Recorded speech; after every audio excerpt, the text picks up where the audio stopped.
Están hoy mitad de semana. Nuevamente, buenas noches con todos. ¿Cómo están el día de hoy? Mitad de semana, 5 de mayo del 2026, ¿no? Espero que con mucha energía todavía. Y bueno, listos para compartir una sesión más de nuestro curso de especialización sobre la nueva Ley General de Contrataciones Públicas.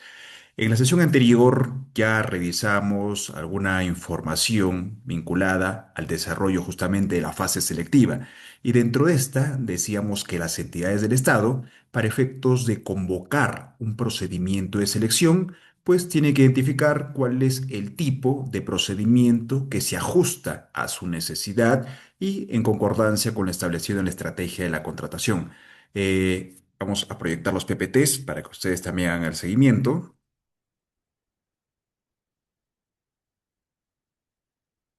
A ver, acá estamos. Muy bien.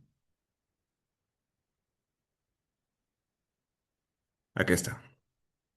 Estos son los tipos de procedimiento de selección que revisamos en la sesión anterior, teniendo en cuenta tres elementos, ¿sí? ¿Se acuerdan? El primer elemento es el objeto de la contratación, es decir, si se trata de un bien, un servicio, una consultoría de una obra.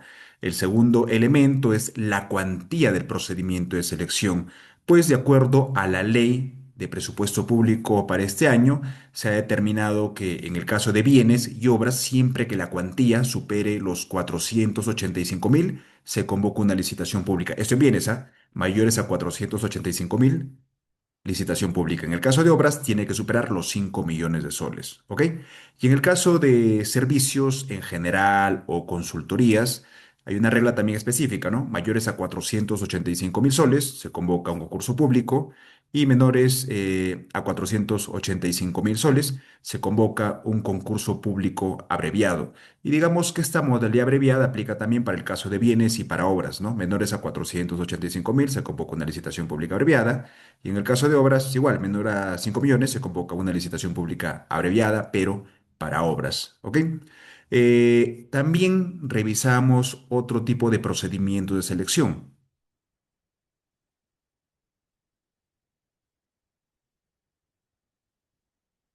Ahí está. Estamos recordando, ojo, esto lo hemos desarrollado ya la semana pasada, estamos recordando algunas ideas fuerza, ¿no? Para continuar justamente con el desarrollo de lo que implica las etapas de cada uno de los procedimientos de selección que estamos convocando, ¿ya?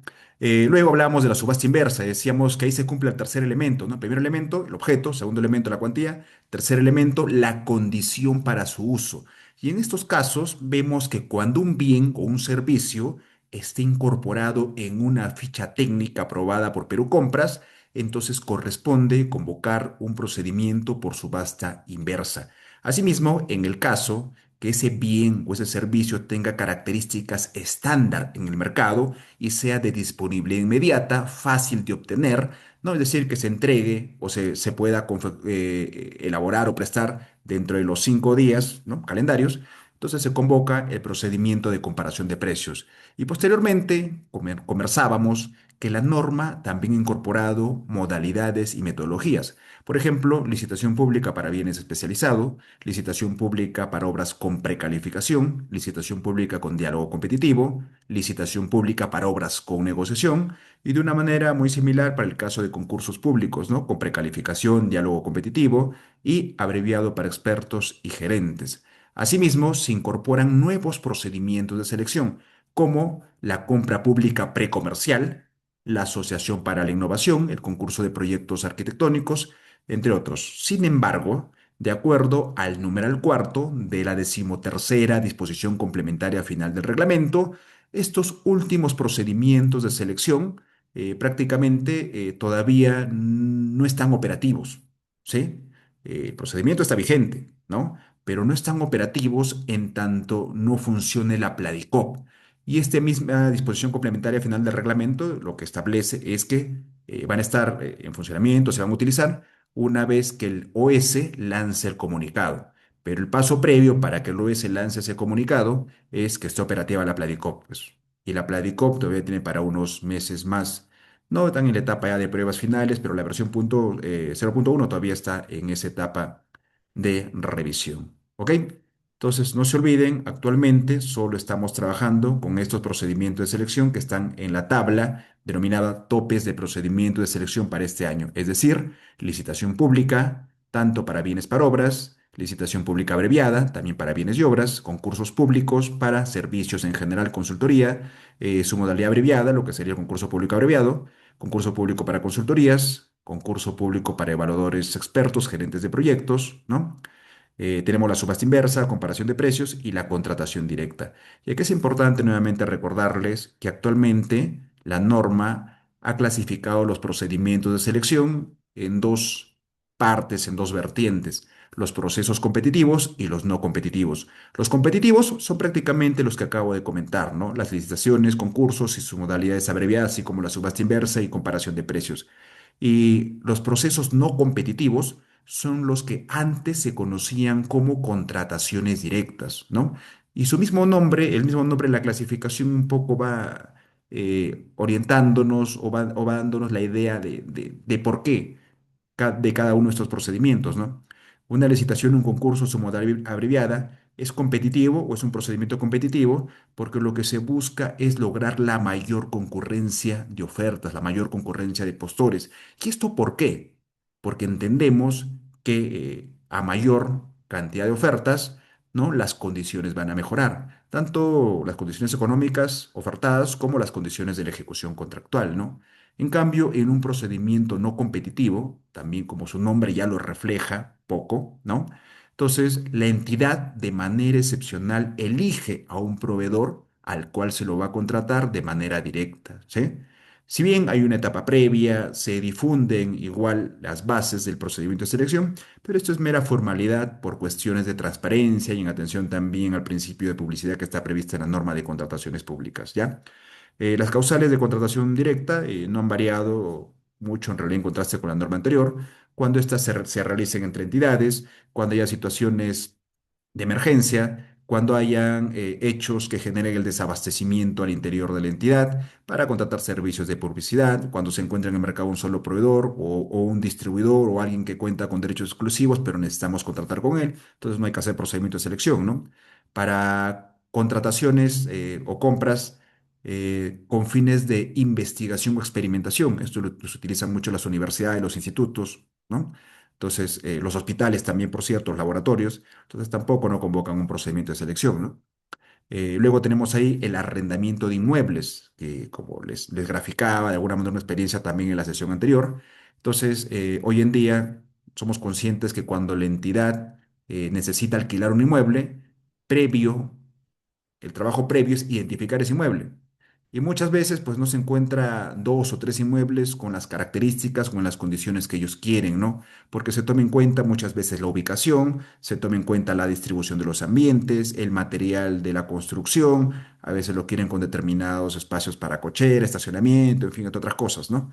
Entonces, hoy en día, siendo conscientes que en la práctica se va a encontrar o se va a identificar por lo general un solo inmueble, entonces también ha sido considerado como un procedimiento no competitivo. ¿Ok? Entonces, esto resumiendo un poco lo que vimos la semana pasada.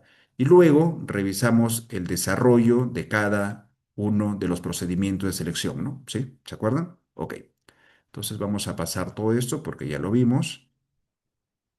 Y lo que sigue es desarrollar las etapas de cada uno de los procedimientos de selección.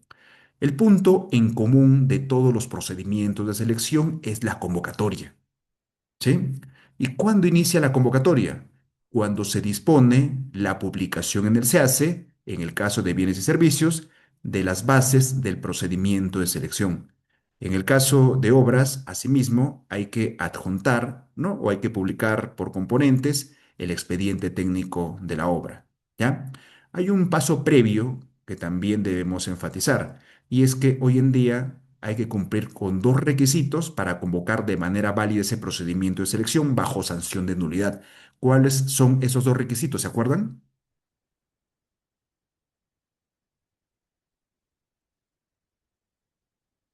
Primer requisito, contar con el expediente de contratación debidamente aprobado, ¿no? ¿Sí? ¿Quién aprueba el expediente de contratación? El haga, la autoridad de la gestión administrativa. Y segundo, hay que contar con las bases del procedimiento de selección. Las bases son las reglas, decíamos, del procedimiento de selección. De acuerdo a su contenido, los postores deben elaborar y presentar sus ofertas y el comité o los evaluadores tienen que revisarlas y asignar el puntaje, la calificación y el otorgamiento de la buena pro, ¿no? Entonces, no se olviden, esos son hoy en día los dos requisitos previos para convocar un procedimiento de selección. Pero la convocatoria se hace efectiva desde que se publica, reitero, las bases, en el caso de bienes, servicios, consultorías, y en el caso de obras, el expediente técnico. Esta publicación, esta difusión, se hace hoy en día en el único portal, ¿no? Que es conocido como el SEAS, el Sistema Electrónico de Contrataciones del Estado, y que próximamente se integrará a la Pladicop. La Pladicop es la plataforma, ¿no? de contrataciones públicas que a su vez va a integrar, va a sistematizar cualquier convocatoria de un procedimiento de selección. ¿No? Hay algunos regímenes especiales de contratación que a veces salen y disponen pues publicaciones de manera particular en las páginas web de las instituciones o en otros portales, pero lo que busca la Pladicop es que sea el único medio oficial donde se difundan y donde se convoquen los procedimientos de selección. Bueno, esto no quita que de manera referencial o que para de alguna manera transparentar o darle más publicidad a esta convocatoria, las entidades del Estado puedan utilizar pues otros medios, ¿no? Como son sus propias páginas web, redes sociales, entre otros. Pero el medio oficial o el desarrollo de las etapas oficial es el SEAS, ¿ya? Por ahora, próximamente en la Pladico. Asimismo, cuando se convoca ese procedimiento de selección, vemos que se difunde cierta data, cierta información. Para eso vamos a ingresar a la página web del SEASE. A ver, estoy proyectando la página web del OS primero. Entonces, a ver, acá está. ¿No? Ingresan a cualquier buscador, ¿no? El Google puede ser, ponen OS, el buscador les va a redireccionar a la página web del organismo especializado para las contrataciones públicas eficientes y lo que hacen es bajar, ¿no? Deslizan el cursor hasta la parte final, van a encontrar en la parte central un subtítulo denominado Se hace, ingresan y acá en Se hace se van a la última opción, buscadores públicos del Se hace. Ingresan. Luego utilizan acá la segunda opción, buscador de procedimientos de selección. Ingresan.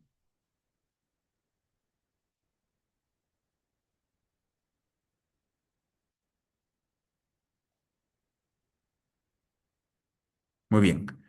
En este buscador, por default, no por configuración, el sistema los va a llevar a la pestaña denominada Anuncio de contratación pública futura, ¿sí? Y al costado de esta está la pestaña Buscador de procedimientos de selección. Ingresen ahí, a ese buscador. Damos un clic y vemos que el sistema nos va a pedir cierta información para filtrar la convocatoria que es de nuestro interés. Ahí ustedes pueden filtrar por nombre de la entidad, por siglas, por objeto, es decir, bienes, servicios, consultoría, obras. Pueden filtrar en su defecto por descripción. Pueden poner mantenimiento, infraestructura, alimentos, vigilancia, transporte, ¿no? En fin, ¿no? Utilicen ahí alguna palabra clave. Pueden hacer la búsqueda por tipo de procedimiento de selección, por número de selección, por año, ¿no? Vean que acá incluso podemos hacer la búsqueda de procesos de años anteriores, ¿no? Deslizamos acá y eligen 2026, 25, 24, dependiendo de su interés. Me preguntaban, pero yo quiero buscar solo procesos de Cajamarca o de Piura. Entonces, si quiero hacer una búsqueda específica, en la parte inferior izquierda, vean ustedes el botón búsqueda avanzada.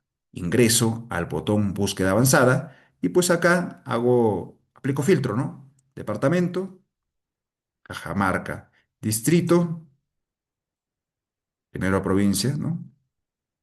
Cajamarca, luego distrito, Cajamarca, ¿ya? Y le doy clic en el botón buscar. Entonces él se hace me va a mostrar todas las convocatorias. Acá no he elegido si bienes, servicios, consultoría, obra, simplemente he elegido yo provincia y distrito Cajamarca. Entonces, el sistema me va a mostrar la búsqueda de todas las entidades que hayan convocado en Cajamarca. Y ahí tenemos a la Municipalidad Provincial de Cajamarca, que ha convocado el día de hoy la licitación pública número 9, 2026, para la adquisición de un tractor oruga. Tenemos al gobierno regional de Cajamarca, la Dirección Agraria, que ha convocado también el día de hoy la licitación pública número 2 para la adquisición de alimento concentrado para productores de centro genético de un proyecto X. Luego tenemos a la Dirección Regional también Agraria, una contratación directa para la contratación del servicio de alquiler de maquinaria pesada. Tenemos acá la Corte Superior de Justicia de Cajamarca, que el 30 de abril convocó el concurso público abreviado número 1 para servicio de un profesional médico ocupacional. Tenemos nuevamente Gobierno Regional de Cajamarca, sede central, convocó subasta inversa electrónica número 1 para la adquisición de combustible. ¿No? Igual, Gobierno Regional de Cajamarca, concurso público 1 para la contratación del servicio de un proyecto de recuperación de servicio de ecosistema, recuperación hídrica, ¿no? En fin, ahí tienen otra. Luego, Universidad Nacional de Cajamarca, licitación pública número 2 adquisición de lácteos para atención de usuarios, comedor universitario. Igual, Universidad Nacional de Cajamarca para adquisición de verduras, adquisición de tubérculos, adquisición de pan, de harina, de cereales. Entonces vemos que la universidad ha convocado bastantes procesos vinculados al rubro de los alimentos, ¿no? Hospital de Cajamarca, adquisición de productos farmacéuticos, la direza, ¿no? Contratación de servicio de un profesional que brinde servicio especializado en medicina familiar. Entonces ahí vean ustedes la variedad de procedimientos de selección, ¿no? Y me preguntan, ¿y qué pasa con las obras en Cajamarca? También, si ustedes van en la parte superior al objeto, como ya hemos seleccionado provincia y distrito, simplemente aplicamos un criterio más de búsqueda, obra. Le damos clic en el botón buscar y el sistema nos va a mostrar, ¿no? Acá tenemos el primer proceso convocado por la Provincial de Cajamarca para la ejecución de la obra creación de servicio de movilidad urbana en las vías locales, pasaje San Lucas, pasaje José Jesús, ¿no? Entre otros. El monto acá de la contratación, 851.000 soles.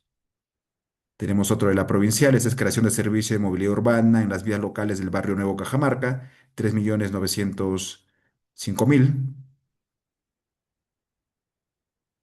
Tenemos que más. En fin, entonces ahí tienen ustedes la opción para ingresar. Acá está, en la parte final hay un recuadro, ¿no? Que se llama ficha de selección. Ingresan a la ficha de selección y van a encontrar tres tipos de información. En la columna izquierda, datos de la entidad y del proceso convocado. Nomenclatura de proceso, la nomenclatura son las siglas, ¿no? En este caso, Licitación Pública Abreviada 4/2026, MPC. La norma aplicable, la Ley General de Contrataciones Públicas, o sea, la norma que está vigente, ¿no? La 32069. ¿Quién convoca? La Municipalidad Provincial de Cajamarca, está a su dirección, el valor o la cuantía del procedimiento. Luego, en la columna derecha, encuentran el cronograma del procedimiento de selección. Ven que este proceso se convocó el 26 de marzo, se integraron las bases el 1 de abril y se otorgó la Bonapro el 9/4/2026. A ver, miren, vean que desde el 26 de marzo hasta la fecha no ha habido ningún movimiento. ¿Sí? No ha habido absolución de consultas. ¿Y esto a qué se deberá? ¿Por qué creen que ese procedimiento no ha tenido movimiento desde esa fecha? El Estado todavía es convocado. Vamos a verificar si tiene alguna lista de acción. A veces el OCE, cuando le presentan una denuncia, o de oficio cuando advierte la vulneración de la normativa, emite un bloqueo del sistema. Pero en este caso no veo ningún tipo de bloqueo. En fin, debe haber algún motivo interno dentro de la entidad, pueden haber advertido un vicio de nulidad, algún error. Entonces, para no desgastar también a los proveedores ni a la gestión interna, entonces no han continuado con las etapas del procedimiento hasta que salga su nulidad, ¿no? Es muy probable, ¿ya? Porque que haya transcurrido tanto plazo, pero bueno.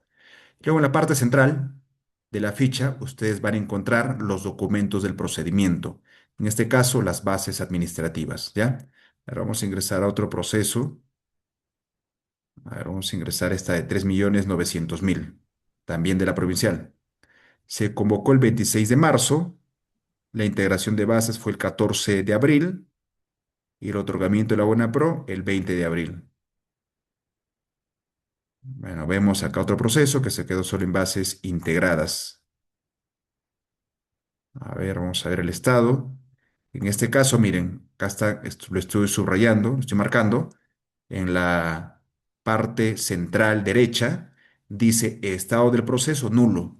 ¿Qué significa? Que han declarado la nulidad de este procedimiento de selección. Quiero descargar la resolución. Vamos a la columna izquierda, acá está el botón acciones.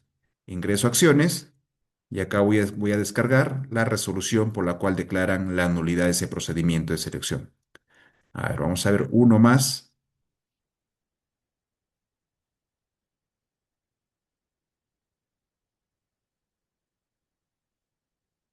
Acá hay un mejoramiento de servicio de movilidad urbana. A ver, 33.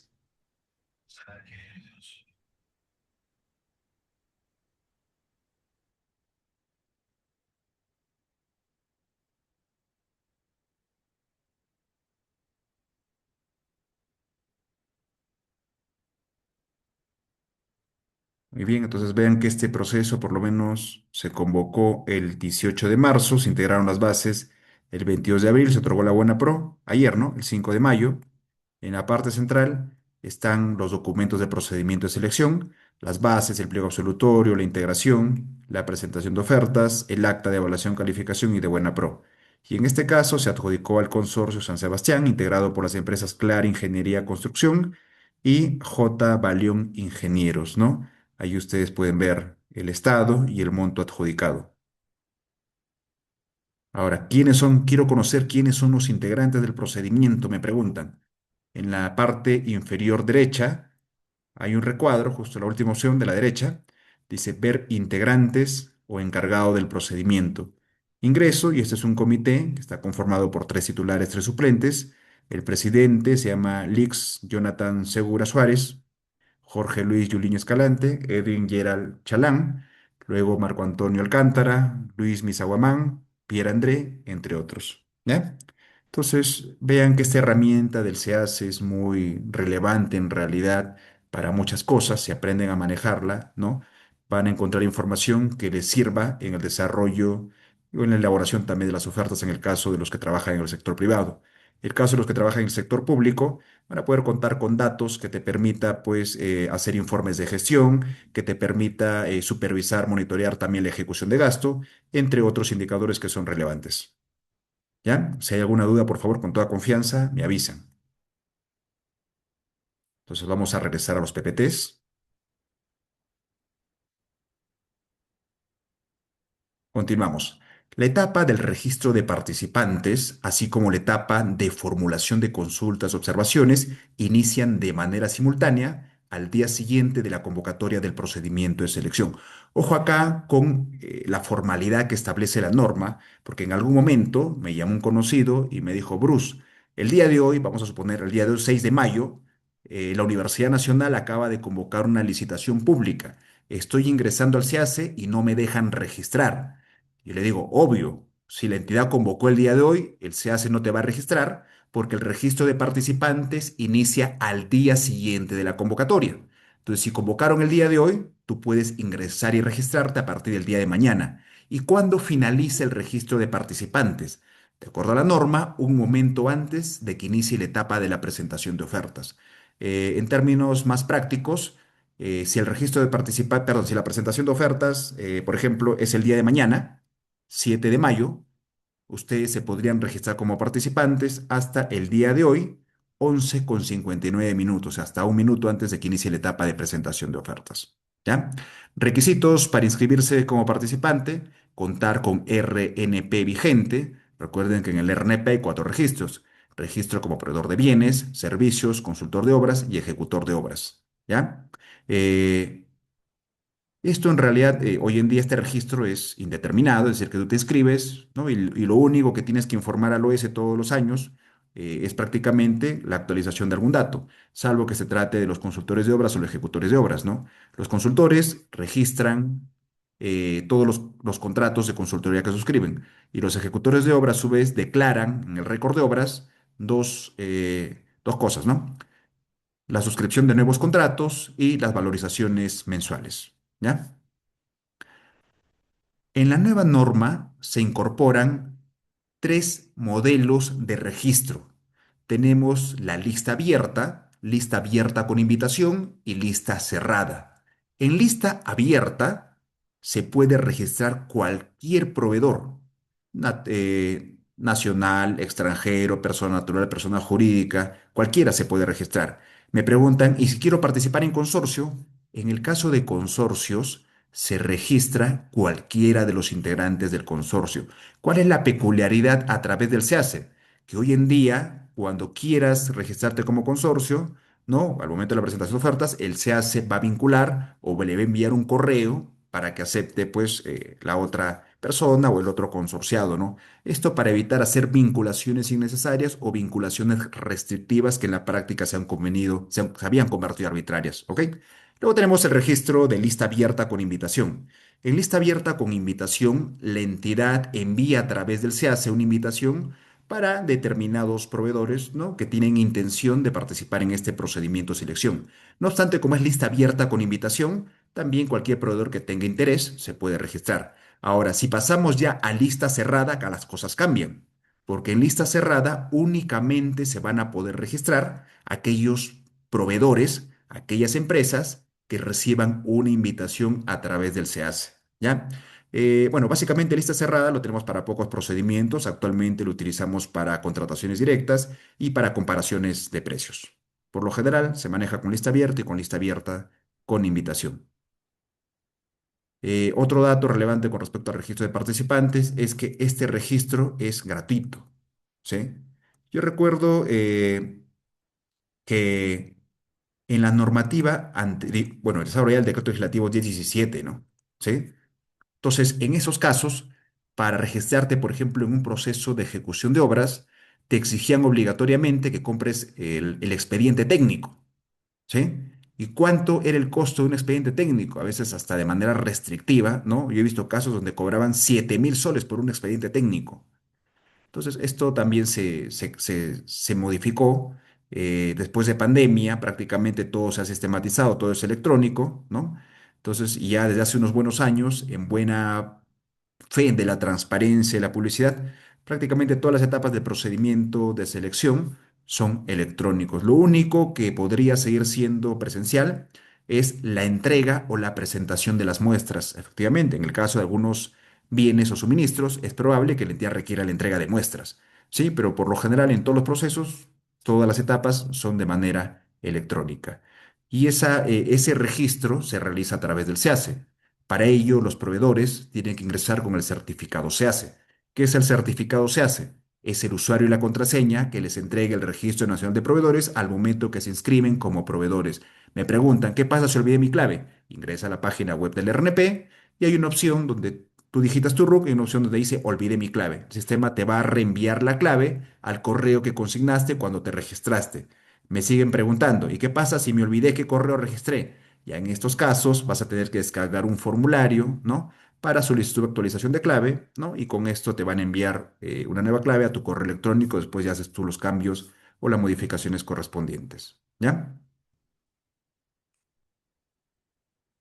Esto con Pero respecto una a... consulta, ya no hay compra de bases tampoco, ¿no? Así, el que tenía costo de 10 soles. ya no, Paul, porque... Paul, ¿o quién me preguntó? Paul, ¿no? Paul, Muy Paul. bien. Gracias, Paul. Ya no, porque recuerda que hoy en día se publica el expediente técnico también por componentes a través del SEACE, ¿no? Entonces ya se ha visto innecesario, ojo, digamos que no es obligatorio, pero sí dentro de las bases la entidad consigna el monto que corresponde a la reproducción del expediente técnico. Si algún participante, ¿no? desea adquirir el expediente técnico, puede hacerlo de manera física, pero ya no es obligatorio teniendo en cuenta que hoy en día está publicado, ¿no? Acá en el chat veo también una pregunta. Oscar me pregunta, con el nuevo reglamento ya no hay expresiones de interés. No, ya no hay, Oscar, ¿no? Anteriormente este era un tipo de procedimiento también de selección o un método de contratación, pero ya con la nueva norma, ya es más, como parte de una de las modificaciones de la ley 3025 ya se fue suprimiendo ese tipo de procedimiento, ¿no? Pero hoy en día con la vigente norma tampoco se ha recogido. Ahora, hablamos sí de expresiones de interés con la nueva norma, pero cuando el proceso incorpora diálogo competitivo o precalificación. ¿ya? Pero bueno, les decía que esos procesos por ahora pues están suspendidos, ¿no? Continuamos. Entonces, a partir del día siguiente, la convocatoria también inicia, les decía, la etapa de cuestionamientos a las bases. ¿Qué implica cuestionamientos a las bases? Que los que se registran como participantes puedan formular consultas y observaciones. Ah, ojo, este es también un requisito, ¿no? Para poder formular consultas o observaciones, el paso previo es registrarte o inscribirte en ese procedimiento de selección. Hoy en día, las consultas y observaciones también se formulan a través de formularios electrónicos o formularios digitales, ¿no? Ya no hay que llenar un formato y presentarlo por mesa de partes de la entidad. No, ya no, eso hace muchos años también quedó obsoleto. Hoy en día el proveedor ingresa a la consola del SEAS, identifica su proceso en el que se ha registrado y luego registra, ¿no? De manera segmentada cada uno de los consultas, observaciones, identificando si es una consulta, es una observación, el numeral en el que se encuentra, la página en la que se encuentra, si es una observación, la norma de contrataciones o la norma complementaria que se podría estar vulnerando, ¿ya? ¿Cuál es la diferencia entre una consulta y una observación? Las consultas son solicitudes de aclaración, ¿sí? Que a su vez pueden modificar los requerimientos técnicos mínimos. Eso es una modificación, por ejemplo, que trajo consigo la nueva norma, ¿no? ¿Sí? Y a su vez, las observaciones son cuestionamientos, ¿no? Yo cuestiono un requerimiento técnico mínimo, cuestiono un extremo de las bases, porque considero que es arbitrario, que vulnera la norma o vulnera pues algún dispositivo legal complementario, ¿ya? Vamos a poner un ejemplo para que nos quede un poco más claro. A ver, de consulta. ¿Cuál sería el ejemplo de consulta? Ah, ya. Yo recuerdo que hace unos años, ¿no? Un hospital convocó un procedimiento de selección para la adquisición de camionetas, ¿ya? Ellos querían 6 camionetas, querían. Entonces, en una parte de las bases, ¿no? Vamos a suponer en la primera parte del capítulo 3 del requerimiento, decían adquisición de 6 camionetas color blanco. Y luego ya en la parte final del requerimiento, vinculado a las condiciones y lugar de entrega, decían el proveedor entregará las 6 camionetas de color azul en tal dirección. Entonces, pues ahí hay una contradicción. Eso me genera duda, ¿no? ¿Será relevante o no será relevante el color cuando voy a vender camionetas? En realidad sí es relevante porque es de acuerdo al pedido de la entidad. Entonces ahí se aclara. Correcto, Paul. ¿Y para el proveedor será relevante o no será relevante? ¿Implica Mm, costos, implica disponibles de stock o normal? No, ahí sí indica disponibilidad de stock porque generalmente tienen que buscar los BIM que van a, no sé, proponer para dentro de la propuesta económica. Correcto, gracias, Paul, ¿no? Entonces vean que en realidad cuando hayan ese tipo de contradicciones, a veces incongruencias, entonces lo más sano, lo más adecuado es que en esa etapa, pues, formulemos, ¿no? La consulta, la observación que corresponda. Y en este caso, lo que correspondía era solicitar a los evaluadores que cumplan con aclarar, ¿no? Señores evaluadores, considerando esa inconsistencia, solicitamos que nos indiquen de qué color van a ser las camionetas, blancas o azules, ¿ya? Con respecto a la observación, a ver un ejemplo. En esa línea de las camionetas, yo recuerdo que dentro de las especificaciones técnicas, la entidad había consignado, ¿no? Marca y modelo. Marca, modelo Volkswagen, modelo X, había puesto. Entonces, ustedes saben, y esto lo veníamos revisando desde el artículo 46 de la ley, ¿no? 44 del reglamento, donde se establece que cuando el área usuaria elabora el requerimiento, no puede hacer referencia a marcas, nombres comerciales, diseños, patentes, invenciones, ni lugar de procedencia. ¿No? Digamos que esta es la regla general, ¿ah? No puedo hacer referencia a marcas, ni características que orienten esa contratación a un determinado proveedor en el mercado. Pero existe una regla de excepción, y esa regla de excepción hoy en día se llama la aprobación de compatibilización del requerimiento, que está regulado en la Directiva número 1-2015-F5401. ¿Ya? Entonces, esa es la única excepción donde se puede hacer referencia a marcas, nombres comerciales. Pero para el caso de planteo de camionetas no se cumplen con los tres requisitos que establece la directiva.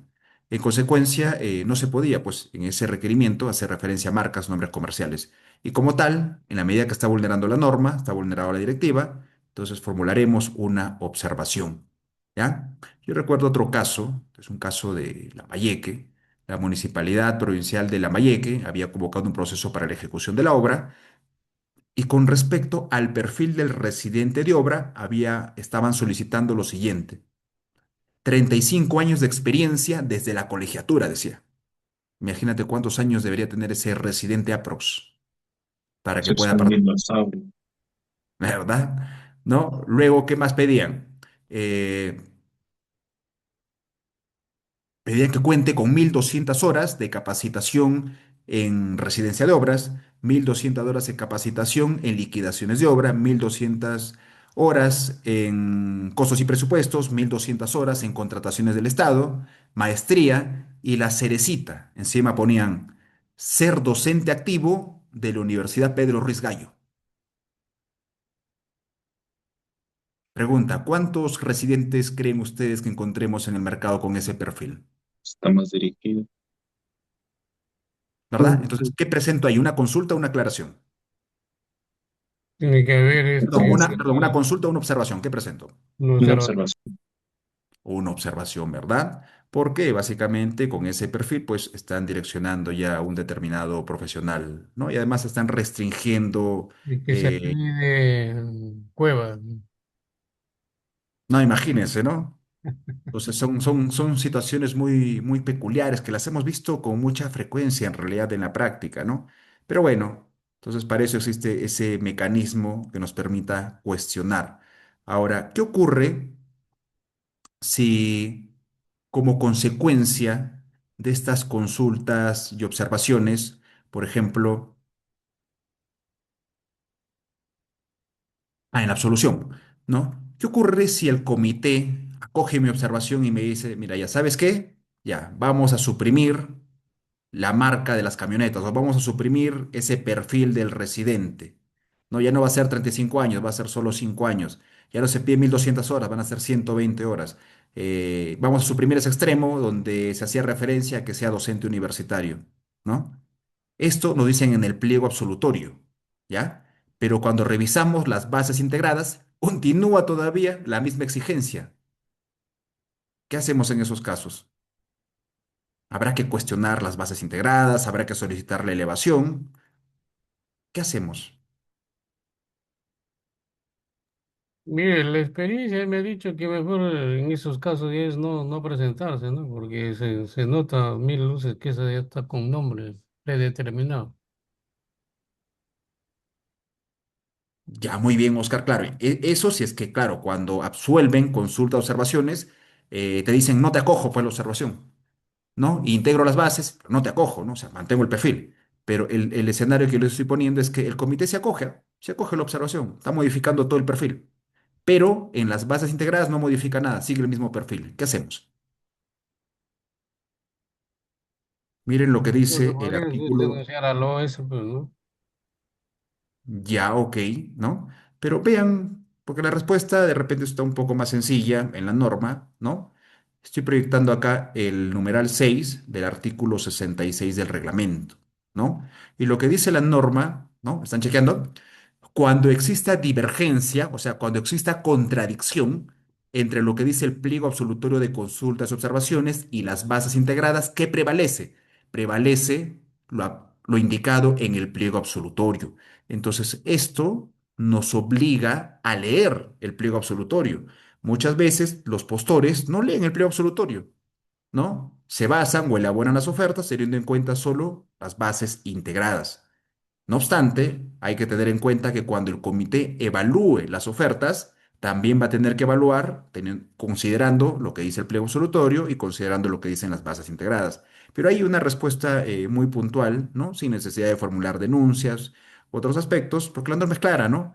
Como en el caso planteado, si el comité acogió parcialmente o totalmente mi observación, pero en las bases integradas no corrigió, ¿qué es lo que va a primar? ¿Qué es lo que debe tener en cuenta al momento de la evaluación de las ofertas? Lo que dice el pliego absolutorio. ¿Y qué pasa si el comité no toma en cuenta esto al momento de evaluación de ofertas? Bueno, ahí sí, el único camino que nos va a quedar para cuestionar esa decisión va a ser el recurso de apelación, ¿no? La denuncia o la solicitud de emisión de dictamen eventualmente podría servir, pero recuerden que toma su tiempo, ¿no? Y hay un procedimiento para la atención de denuncias, ¿no? Para la emisión de dictamen o para que incluso la entidad evalúe la nulidad de un procedimiento de selección. Recuerden que tienen 30 días para hacerlo. Y en 30 días probablemente ya te consintieron la buena pro, ya se presentaron los documentos para la firma de contrato. Entonces ahí sí el mecanismo más efectivo sería la interposición de ese recurso de apelación. ¿Ok? Ahora, si es que pese a la evidente vulneración normativa, ¿no? O también en el caso de que las consultas no sean absueltas de manera adecuada, yo recuerdo un caso de una entidad acá en Cajamarca, no voy a decir el nombre, ¿no? Pero es una municipalidad. Entonces, con respecto a la consulta, uno, ¿cuál fue su absolución? No se acoge la observación, pero no te daba una justificación o no había motivación del por qué no te acogía la observación. Y luego decía, con respecto a la consulta 2 3 4 5 6 7 8 9 10 idem que la uno. O sea, oye, ¿cómo que idem que la uno?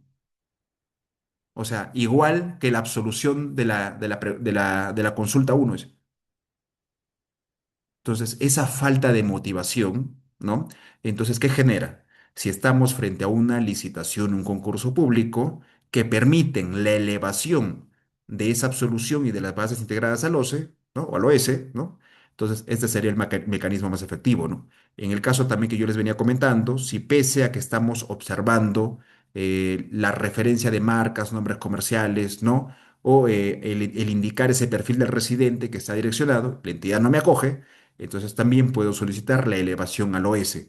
¿Cuáles son los requisitos? A ver, para eso vamos a proyectar la directiva.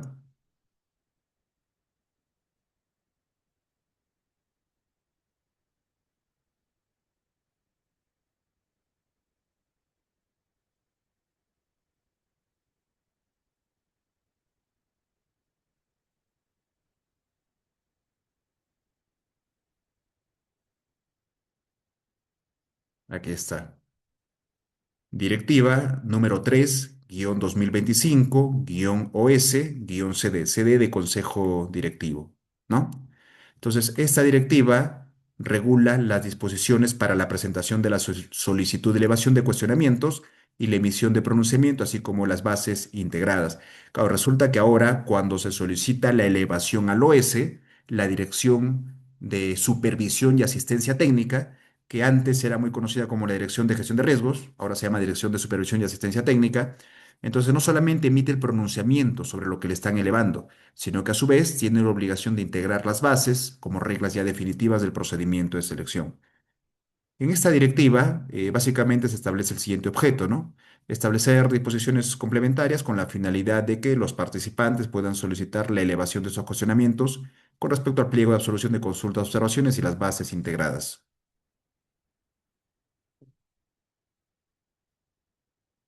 Ya a partir del numeral 7 nos hablan de algunas disposiciones específicas. Por ejemplo, nos dice, los participantes pueden formular cuestionamientos a la absolución de consultas, observaciones y las bases integradas por la supuesta vulneración de la norma de contrataciones públicas, los principios que rigen la contratación pública u otra norma complementaria, ¿no? Entonces, normalmente, a veces cuando se convoca, por ejemplo, el proceso de alimentos, hay normas que regulan también los alimentos, ¿no? Hay fichas técnicas, ahí determinan nuevos instrumentos, entonces se puede estar vulnerando también a cualquiera de ellas.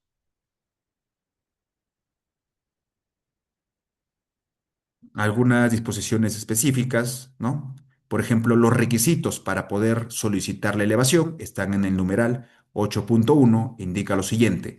Solo puede solicitar la elevación de cuestionamientos al pliego absolutorio los participantes que cumplan las siguientes condiciones. Condición uno, haberse registrado como participante hasta antes del vencimiento del plazo para solicitar la elevación.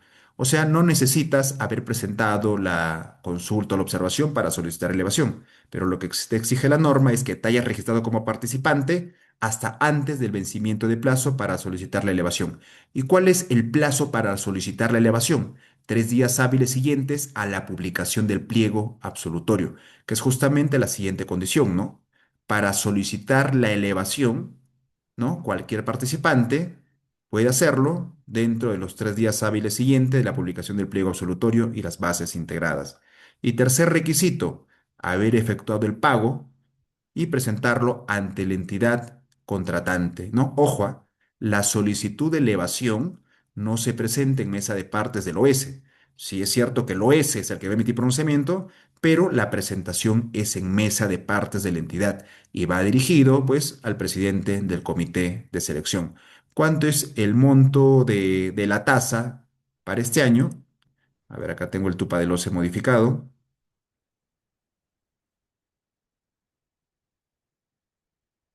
A ver, no sé si lo pueden visualizar. Si no se visualiza, me avisa. Estamos acá.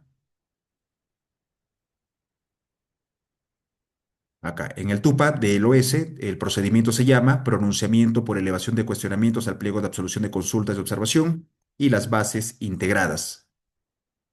¿Cuáles son los requisitos? La solicitud presentada por la entidad contratante, ¿no? En un formulario, es decir, que la entidad, porque ¿quién lo eleva? No lo eleva el participante, ¿no? Quien eleva la elevación es la entidad, es el presidente del comité, ¿ya? Entonces, para ello, presentan una solicitud dirigido al OS, ¿no? A través de un formulario que está publicado también vinculado a ese TUPA. Luego se indica el número del recibo y la fecha de pago. Piden copia del documento mediante el cual se solicita la elevación y los actuados al OS. O sea, acá, ¿no? Se va a adjuntar la solicitud presentada por el participante de quien solicitó la elevación. ¿Varios participantes pueden solicitar la elevación? Sí, y en cuyo caso se adjunta la solicitud de elevación de cada uno de ellos. Luego, copia del expediente de contratación, copia del archivo de las bases en formato Word y asimismo un informe técnico y legal de la entidad, absolviendo cada uno de los cuestionamientos presentados por los participantes. Vemos acá en la parte izquierda cuál es el monto por derecho de tramitación, 1.442 soles. Algunos consideran que el monto es un poco elevado, no sé qué opinan ustedes. 1.442, claro, como es una tasa, no te van a devolver, ¿no? ¿Sí? Ya sea que el OS valide, acoja o no el cuestionamiento, ¿no? Pero no te van a devolver. Pero vamos, ¿qué les parece el monto? Muy elevado, muy Elevado, elevado, restrictivo. porque depende del tipo de proceso que quieras meter ahí tu consulta, ¿no? Claro, cuando hay elevación, ¿no? En el caso de bienes y servicios, para procesos mayores a 485.000, ¿no? Licitación o concurso, obras mayores a 5 millones, ¿no? Entonces, yo cuando conversaba también con algunos conocidos de Secretaría General en su momento, y verificamos el tema de la tasa, entonces ese era el sentido, ¿no? O sea que, digamos, 1.442 para un proceso de más de 485.000 o más de 5 millones era razonable, ¿no? Entonces, pero bueno, esa es la tasa que se estableció. Sí, pues para algunos sigue siendo muy elevado, muy restrictivo. Algunos decían, pero para las micro y pequeñas empresas también debería haber una tasa específica. Lo que pasa es que los beneficios que tienen las micro y pequeñas empresas particularmente están en los procesos abreviados, ¿no? No en las licitaciones, concursos convencionales, ¿no? Pero bueno, y lo tenemos igual como parte de este procedimiento. Seguimos con los PPTs. Si hay alguna duda, por favor, con toda confianza me avisan. Bueno, y solo te decía, Bruce, que he compartido ahí en el chat un link de una web A que ver, es muy interesante. vamos a ver. Lo están implementando en realidad, pero ya tiene bastantes cosas que les pueden ayudar a todos.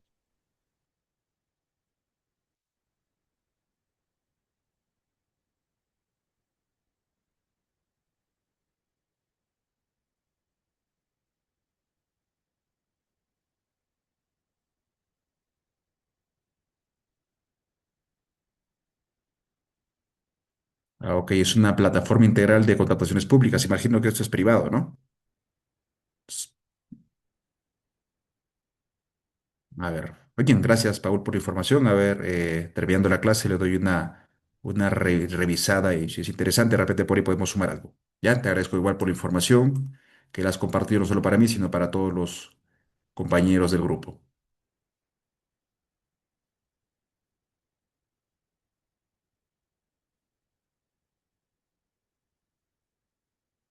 Regresamos a los PPTs. Muy bien. Ahora, un dato más, ¿no? Que establece la norma es que cuando no se formulen consultas ni observaciones, porque puede darse el caso, ¿no? Que no presente pues, consultas ni observaciones, entonces se puede se puede modificar en el cronograma las demás etapas de presentación de ofertas. Claro, muchas veces ponemos, ¿no? Ustedes saben que el plazo mínimo, por ejemplo, en una licitación concurso público para formular consultas o observaciones es de 7 días hábiles contados a partir del día siguiente de la convocatoria. Y para absolverlas ponemos a veces 5 días o 7 días más. Pero ¿qué pasa si no hubieron consulta en observaciones? Entonces la norma nos permite hoy en día modificar ese cronograma e integrar las bases al día siguiente de vencido ese plazo, siempre que respetemos los plazos mínimos entre la convocatoria y la presentación de las ofertas. No se olviden que el plazo establecido por norma para licitaciones y concursos, desde que se convoca hasta la presentación de ofertas, son de 22 días hábiles. Pero consulta, pero eso no te exime de que si lo hace la entidad o no, ¿no? O sea, si no hay consulta, puedes seguir con el proceso, ¿no? Ah, correcto, Teniendo ¿no? en consideración de que el expediente y las bases están completamente bien hechos, ¿no? Correcto, Paul, de acuerdo contigo, ¿no? Sí, es una facultad en realidad, ¿no? Es una herramienta que nos da la norma, pero va a depender ya en realidad de los evaluadores también, ¿no?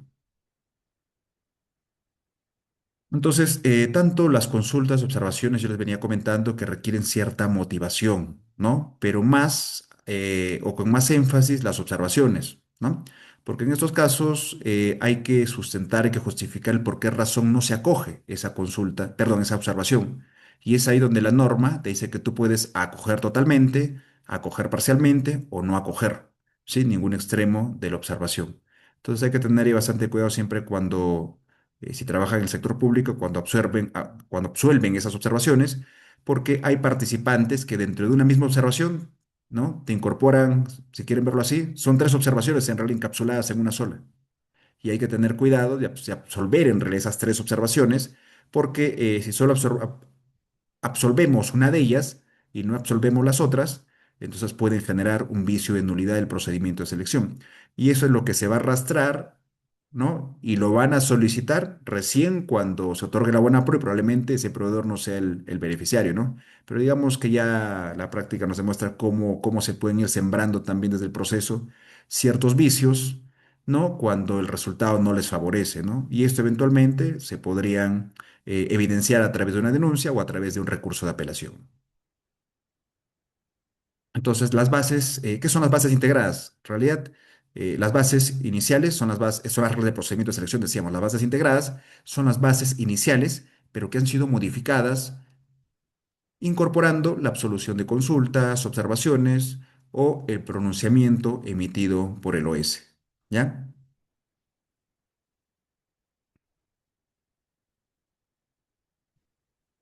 Si hay diferencia entre el pliego absolutorio, ya lo vimos hace un momento, ¿no? Y lo que indican las bases integradas, prevalece el pliego absolutorio. A ver, algunos datos más con respecto a la elevación al OS es que el OS, ¿no? Tiene hoy en día el plazo de 10 días hábiles para emitir pronunciamiento, ¿no? Ese pronunciamiento también se difunde a través del SEACE, ¿ya? Y decíamos que adjunta pronunciamiento, se adjuntan las bases integradas del procedimiento de selección. Contra el pronunciamiento emitido por el OS no cabe recurso alguno, por cierto, ¿sí? Es más, una de las causales de improcedencia de un recurso de apelación es justamente las actuaciones preparatorias, la integración de las bases o el pronunciamiento emitido por el OS, ¿no? Entonces se entiende que una de las formas para cuestionar las bases es la elevación al OSE, pero ese pronunciamiento ya es, digamos, agota la vía administrativa en ese extremo, ¿no? Veamos ahora cómo se está materializando la evaluación de ofertas, porque también han habido cambios significativos, ¿no? Entonces, primero veamos la presentación. ¿Cuál es el plazo para la presentación de las ofertas? En el caso de licitaciones y concursos, desde que se integra hasta la fecha que se presentan las ofertas, no pueden haber menos de 7 días hábiles, ¿no? Este es un plazo razonable que incluso se encuentra considerado en los más de 13 tratados de libre comercio que tenemos, donde los extranjeros les comentaba que reciben el trato de un nacional, ¿no?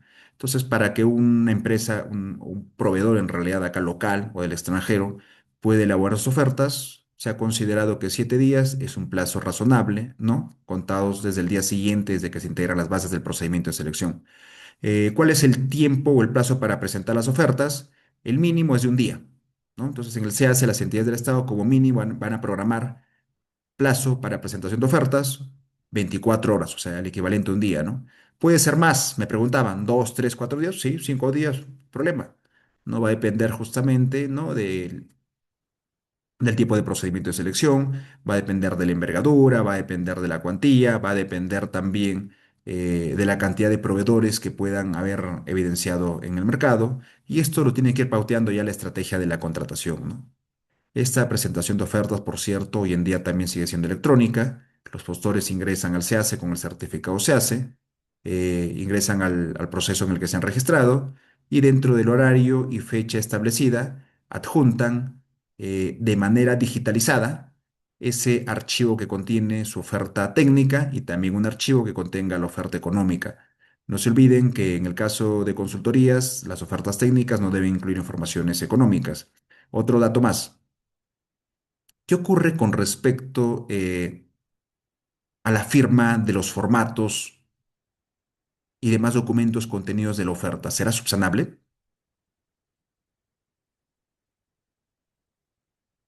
Yo recuerdo que con la norma anterior, o Hay sea, hasta el, un día creo de sanación, ¿no? 1 o 2 días, ¿no? ya muy bien, Oscar. Claro, la regla general, de acuerdo al artículo 78 del reglamento, es que los errores formales, materiales, ¿no? Se pueden subsanar, ¿ya? Eh, Sin embargo, hay que valorar, hay que evaluar qué se puede subsanar y qué no se puede subsanar, ¿no? Pero particularmente en este caso, yo les preguntaba, ¿la omisión de firmas será subsanable?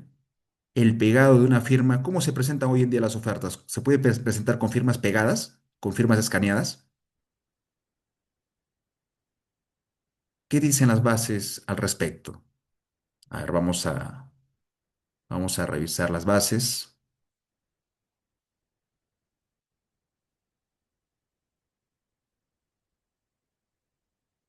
A ver, voy a descargar las bases de una licitación. A ver, acá de bienes, la que está más cerca.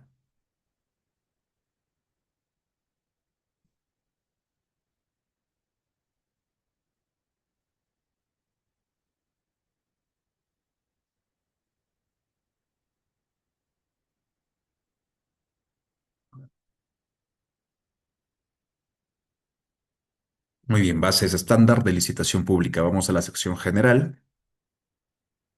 Ahí está, sección general. Y nos vamos.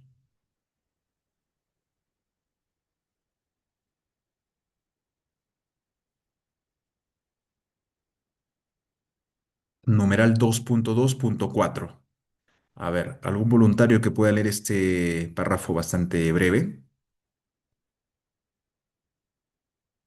¿Quién se anima? Yo puedo leer.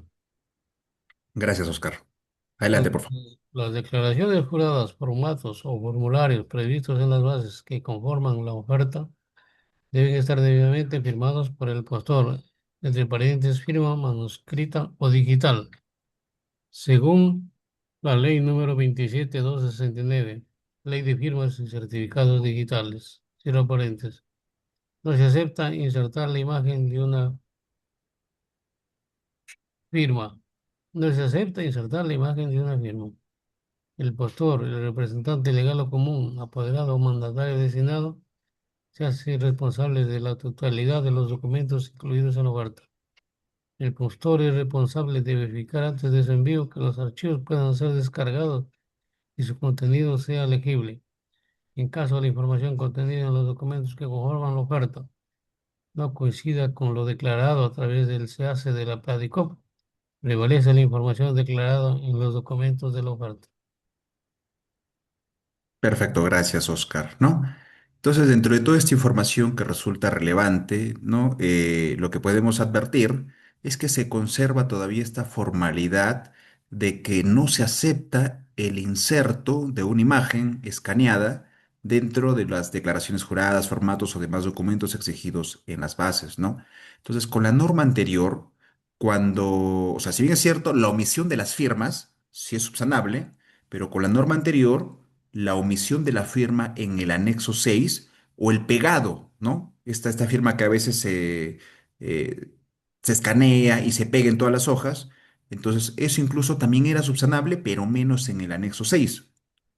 Y cuando impugnaban a ofertas que ganaban la buena pro porque el anexo 6 no tenía firmas o había sido pegada, entonces el tribunal le daba la razón, le declaraba fuerte el recurso y descalificaban esa oferta, ¿no? Porque decían que ese extremo no es subsanable. Entonces, esto, o por lo menos este análisis ha cambiado con la nueva norma.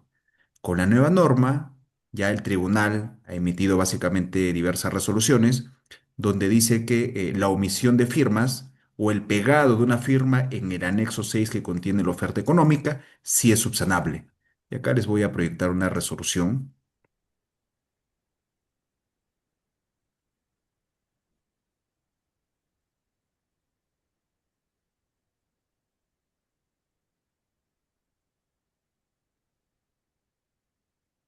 Aquí está. Esta es la resolución 7274 del 2025, emitido por la primera sala del Tribunal de Contrataciones Públicas, ¿no? En la sumilla que dice, cabe señalar que el artículo 78 del reglamento permite la subsanación de omisiones y errores materiales que no afecten aspectos esenciales de la oferta. Si bien la entidad sostiene que la falta de la firma en la totalidad de los documentos constituye el incumplimiento de un requisito esencial, pues la oferta del impugnante no se encuentra suscrita en su totalidad, ello constituye una interpretación restrictiva y desproporcionada, pues no evidencia que la omisión de la firma en los anexos presentados por el impugnante altere el contenido esencial de la oferta. Entonces vean cómo va cambiando este chip, cómo va cambiando el criterio de la norma y del tribunal, ¿no? Antes se decía que las ofertas económicas no son subsanables en ningún extremo, salvo por defectos de rúbrica o foliación.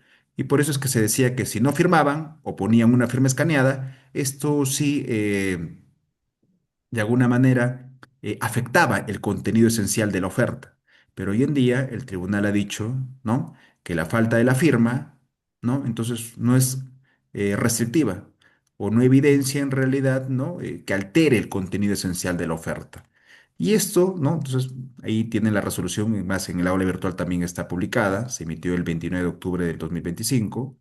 Este proceso lo convocó Electrucayali, ¿ya? Fue para la adquisición de ropa de seguridad de trabajadores, ¿no? Pero en obras también hay varias. Entonces vamos al análisis del tribunal. La primera parte de todas las resoluciones siempre son los antecedentes, ya luego viene el análisis. Y dentro del análisis, primero se fijan los puntos controvertidos, ¿no? Sucede que el impugnante incorpora ciertas pretensiones como parte de su petitorio en el recurso de apelación. Por ejemplo, podría solicitar, ¿no? Que se deje sin efecto el acto que no admite su oferta, que se revoque el otorgamiento de la buena pro y, como en este caso indican, que se permita subsanar la oferta. A su vez, el tercero administrado, que vendría siendo el adjudicatario, también tiene derecho a formular sus propias pretensiones. Y como parte de estas pretensiones, también puede cuestionar la oferta del impugnante. Entonces, eso es lo que hay que tener en cuenta siempre en una apelación, ¿no?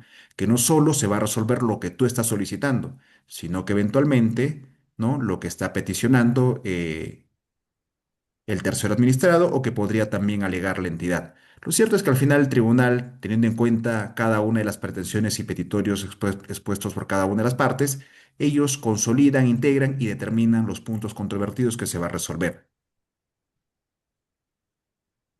En este caso, el único punto controvertido era determinar si corresponde revocar la decisión del comité de no admitir la oferta del impugnante y, como consecuencia de ello, revocar el otorgamiento de la buena pro. Y acá lo que se cuestionaba es que la oferta presentada por el impugnante, ¿no? fue declarada no admitida debido a que se presentó la documentación para la admisión de la oferta sin firmas correspondientes, y particularmente, ¿no? En los documentos anexo 1, 2, 3, en fin. Y miren, acá también el impugnante, ¿no? Hace referencia a este numeral que hemos visto en las bases estándar, ¿no? Donde dice que no se acepta el pegado de una imagen, ¿no? Reproducen lo mismo. Luego el tribunal comienza a hacer el análisis, ¿no? Vean acá el anexo 1 no tiene firmas. En fin, ahí están los otros anexos. Acá viene el análisis, a ver.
Acá está, a partir del numeral 30 viene el análisis puntual del tribunal que se resume a la modificación normativa. En el artículo 69 del anterior reglamento se establecía, como les repito, ¿no? Que las ofertas económicas no cabe subsanación, ¿no? Lo único que se puede subsanar son defectos de rúbrica o foliación, a diferencia de lo que establece hoy el artículo 78 del reglamento, donde no se hace esa referencia, no se hace esa precisión. Entonces, por lo tanto, lo que dice el tribunal es que la falta de la firma, ¿no? O a veces estos pegados, escaneados, ¿no? En realidad no constituyen, ¿no? Una alteración del contenido esencial de la oferta. Ese es el término, así, en literal que utiliza el comité, ¿no? Que la falta de una firma o las firmas pegadas en realidad no alteran el contenido esencial de la oferta y por lo tanto para el tribunal sí es subsanable. Y ahí ha citado también algunas resoluciones, entre otras. Pero bueno, ahí tienen la resolución para que puedan revisarla con detalle. Y como consecuencia de ello, ya en la parte resolutiva declara fundado el recurso de apelación y revoca la decisión del comité de tener por lo admitida su oferta y como consecuencia también revoca el otorgamiento de la Bonapro. ¿Ok? Vamos de nuevo a los PPTs.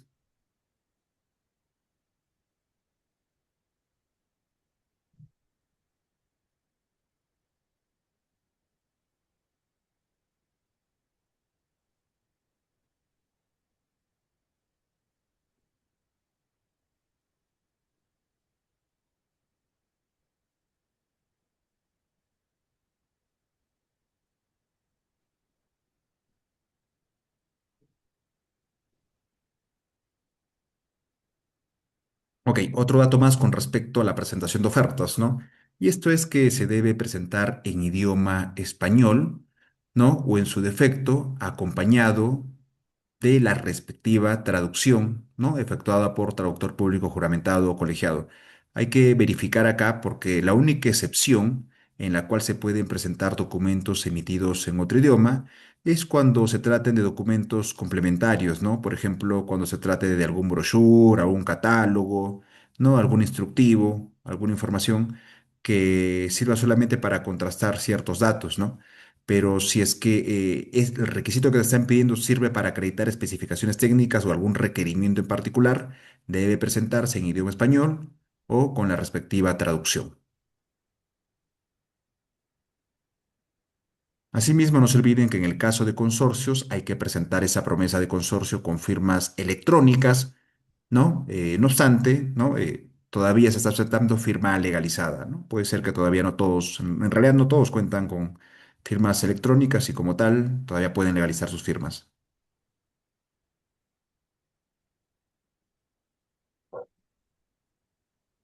Vean a continuación toda la línea de evaluación por la que pasa una oferta, ¿no? Esto ya es luego de la presentación de ofertas. Entonces, una vez que los evaluadores reciben las ofertas, tienen que verificar el cumplimiento de los requisitos de admisión, el cumplimiento de los requisitos de calificación y para efectos de aplicar puntajes y determinar el orden de prelación justamente, ¿no? Se aplican los factores de evaluación que están previstos en las bases del procedimiento de selección. Con respecto a la admisión, vamos a ver muy rápidamente que en las bases integradas, todos son formatos. A ver, vamos a ver.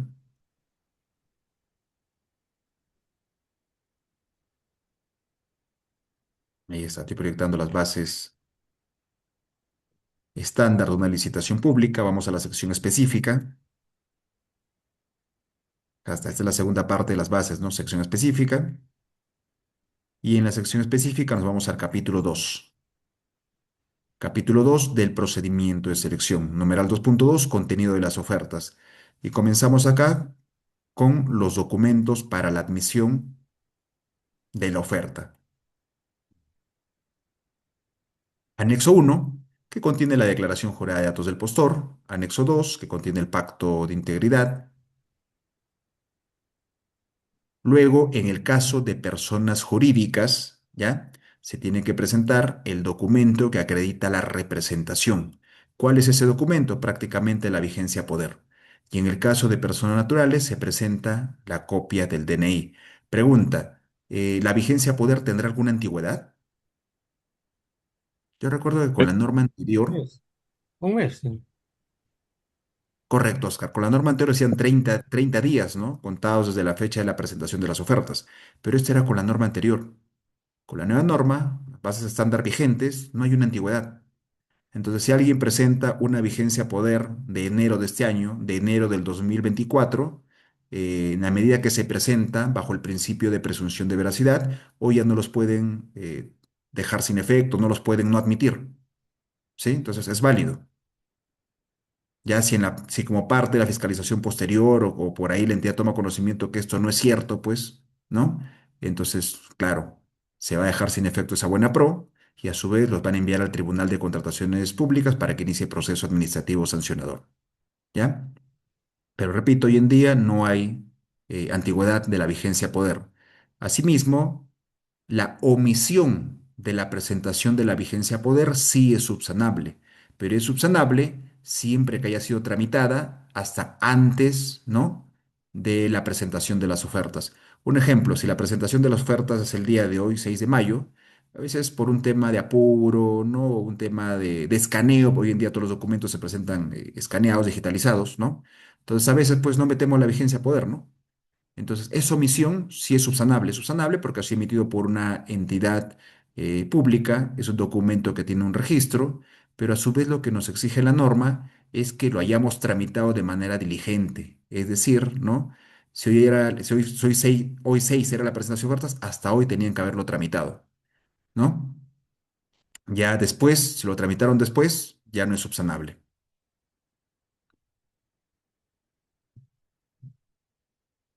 Luego el anexo 3 que contiene la declaración jurada, manifestando dos cosas muy puntuales, que el postor es responsable de la veracidad de los documentos y asimismo que no se encuentre impedido ni inhabilitado para contratar con el Estado. Ojo acá con esta parte del anexo 3 con lo que respecta a la veracidad de los documentos, porque en la práctica vemos muchas veces que a través de denuncia, a través de recurso de apelación, a través de control posterior, se verifica que la experiencia del personal propuesto, ¿no? Es falsa o es inexacta.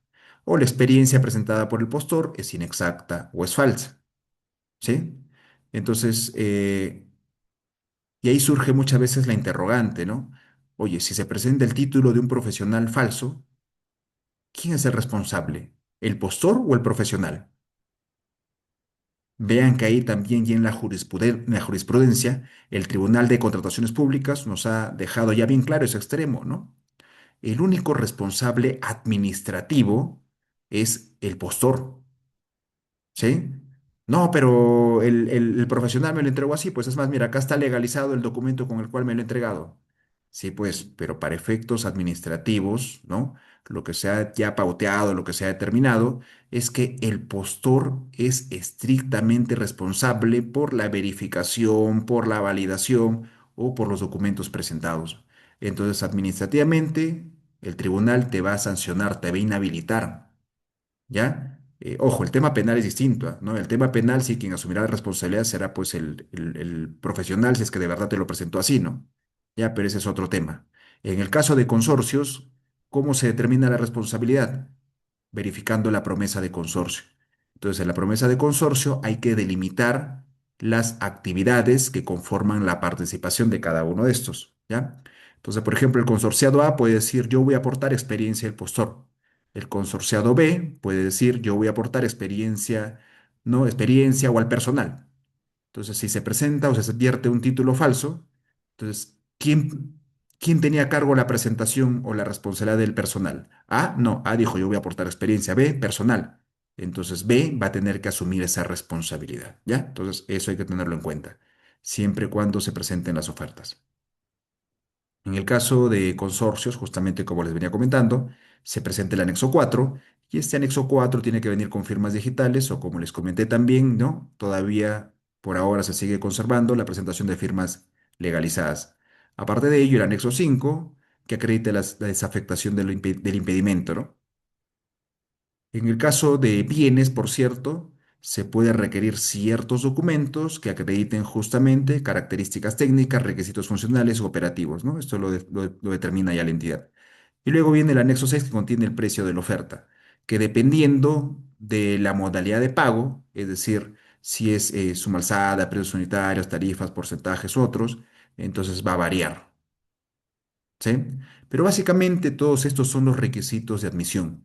Si la oferta no presenta estos anexos, estos documentos, va a ser declarada no admitida. Si los presenta con defectos o con errores, se puede subsanar. Si es que subsana, continúa su admisión y pasa a la etapa de calificación de ofertas.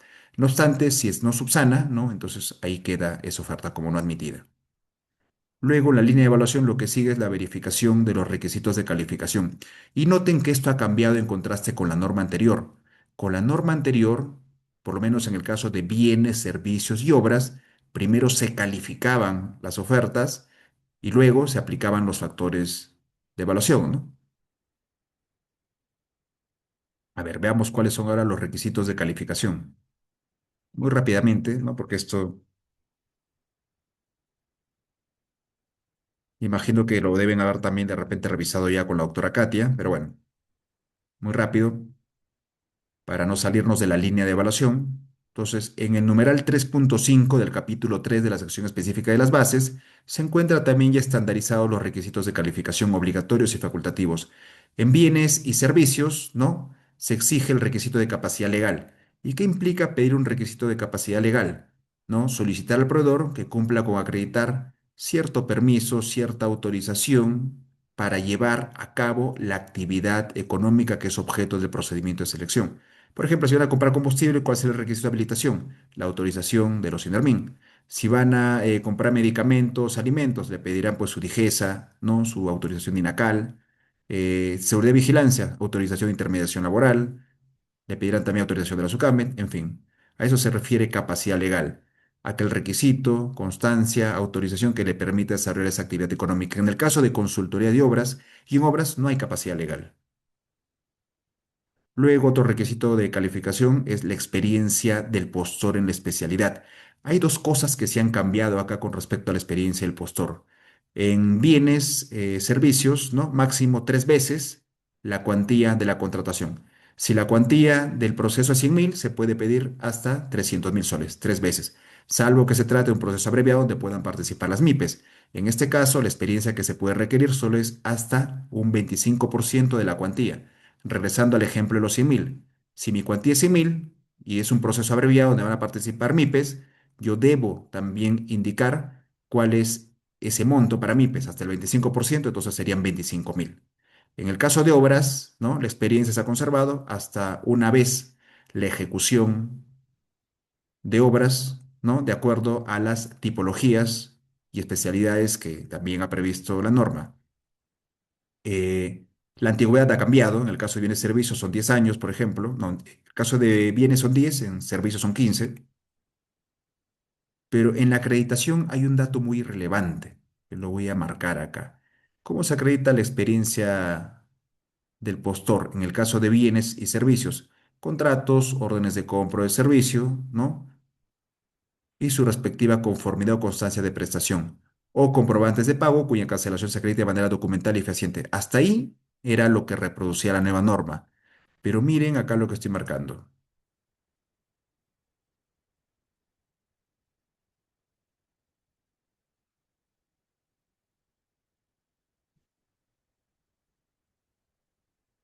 Acá, en esta parte, está sombreado con amarillo. Dice, en caso el postor sustente su experiencia en la especialidad mediante contrataciones con privados, para acreditar, debe presentar de forma obligatoria lo indicado en el numeral 2 del presente párrafo.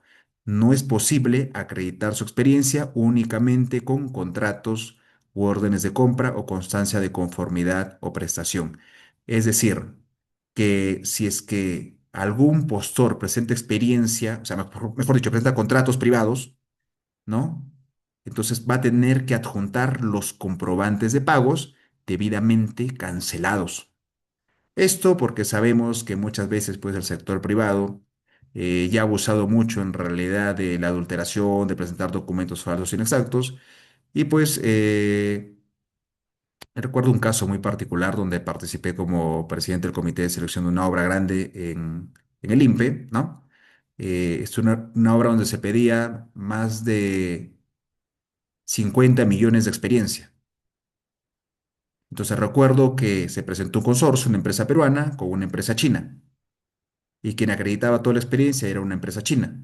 Y la experiencia que estaban presentando era la construcción, ¿no? De una línea férrea en Guangdong. No obstante, bajo el principio de presunción de veracidad, ¿qué teníamos que hacer ahí? O teníamos que creerle, ¿no? Que habían ejecutado esa obra. Imagínate cómo fiscalizar sobre todo también esos documentos. Y así, o sea, es por ponerles un ejemplo muy peyorativo, ¿no? Pero en la práctica, si así lo hacían en los procesos grandes, también en los chiquitos, pues. Entonces, ya el legislador, cuando se modificó este extremo de la norma y de las bases estándar, lo que dijo es, mira, vamos a ponerle un freno a esta situación. Y la forma temporal, pues esto no es que vaya a quedar para siempre, pero por lo menos en las bases actuales está así, ¿no? Entonces, si los postores van a acreditar experiencia con privados, no solamente tiene que presentar el contrato y la conformidad o la orden de compra, de servicio y la conformidad, sino que además va a tener que presentar comprobantes de pago que acrediten, ¿no? Justamente su cancelación de manera documental y fehaciente. Documental, pues adjuntará copia de la factura y fehacientemente, pues tendrá que adjuntar la constancia de depósito, reporte de estado de cuenta o cualquier otro documento que acredite justamente el abono o el pago por la ejecución de estas prestaciones, ¿ya? Entonces, eso también hay que tenerlo en cuenta. ¿Qué más? Otros requisitos de calificación facultativos o adicionales.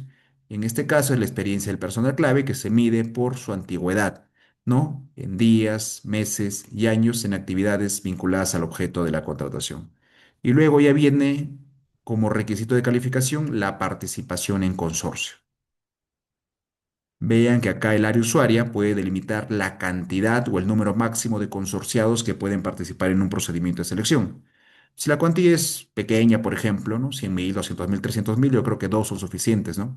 Pero si la cuantía ya supera el medio millón, el millón, claro, de repente deberíamos ampliar a 3, 4, ¿no? Dependiendo de lo que marca también el mercado y lo que se haya analizado en la estrategia de la contratación. Asimismo, se puede determinar el porcentaje mínimo de participación de cada uno de los consorciados y el porcentaje de participación de aquel que acredita la mayor parte de la experiencia. Una aclaración o pregunta. Sí, claro. En la norma anterior, una obra en Piura, por ejemplo, de monto de 160 millones, entonces se presentaron 10 empresas consorciadas. No, no parece exagerado, no había antes un límite de las empresas íbamos a presentar, porque todas eran pequeñitas, ¿no? Para llegar a ese monto. Correcto, Oscar, ¿no? En realidad, esta es una disposición facultativa. Si la entidad considera que hay que consignar el número máximo de consorciados o porcentaje, lo hace, ¿no? Pero si desea, no considera tampoco, deja libre ese extremo y se puede presentar de manera libre todos los consorciados que se estimen pertinente, ¿no? ¿Eso puede ser materia de consulta y observación? Sí, pero se entiende que la entidad cuando interactuó en el mercado, cuando definió la estrategia de la contratación, ha tenido que evaluar ese parámetro, ¿no? Muy rápidamente voy a proyectarles también las bases estándar de obras, porque hay hay algunos requisitos de calificación que varían, ¿no?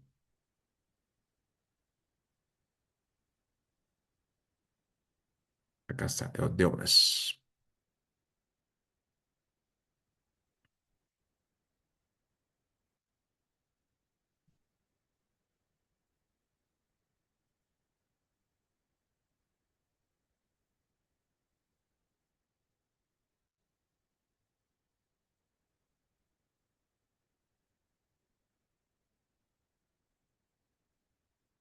Acá están, bases estándar, licitación pública de obras. Vamos de frente a la sección específica, capítulo 3, para no demorar mucho.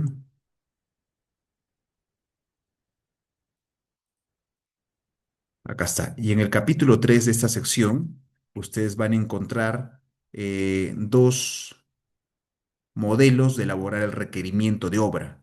Uno, denominado requerimiento de sistema, es un requerimiento de obra, ¿no? Con sistema de entrega, diseño y construcción, que básicamente es cuando la entidad requiere elaboración de expediente técnico y ejecución de la obra, ¿no?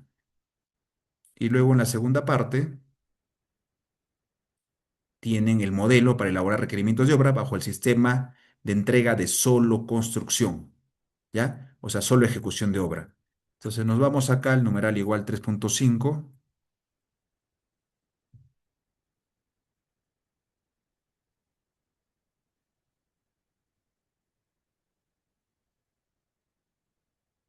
Acá está. Perdón, numeral 3.4 acá en el caso de obras, ¿no? En bienes y servicios es 3.5, acá 3.4. A ver, como requisito de calificación obligatorio es la experiencia del postor en la especialidad. Acá ven ustedes que no hay capacidad legal. De frente, experiencia del postor en la especialidad. ¿Cuánto se puede requerir como experiencia? No mayor, ¿no? A una vez la cuantía de la contratación o del ítem correspondiente en la ejecución de obras en la especialidad y subespecialidad. ¿Sí? ¿Se acuerdan que revisamos en una de las primeras clases también esta resolución donde la Dirección General de Abastecimiento había aprobado ya la relación de especialidades, subespecialidades y tipologías? Entonces, para eso, la entidad, al momento de elaborar este requerimiento, utiliza esos lineamientos para poder determinar esos alcances de la especialidad y subespecialidad. O ¿De sea, acuerdo? solo antes había obras, Antes era similares, ¿no? Ahora ya no se considera ese término de obras similares, sino se considera a obras vinculadas en la especialidad y su especialidad.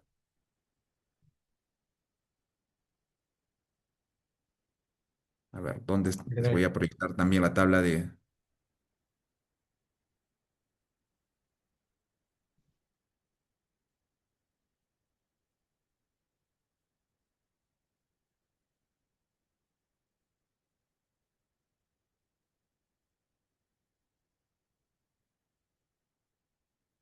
A ver, es la resolución directoral 16/2025 F 5401 de la Dirección General de Abastecimiento.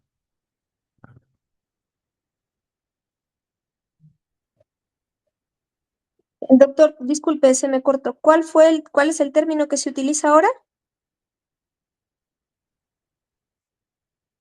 Así claro, Wendy. Yo les decía que hoy en día ya no se requiere, en el caso de obras, solicitar experiencia en obras similares, sino que ahora lo que se ha considerado es que la entidad requiera acreditar experiencia en la especialidad y en la subespecialidad.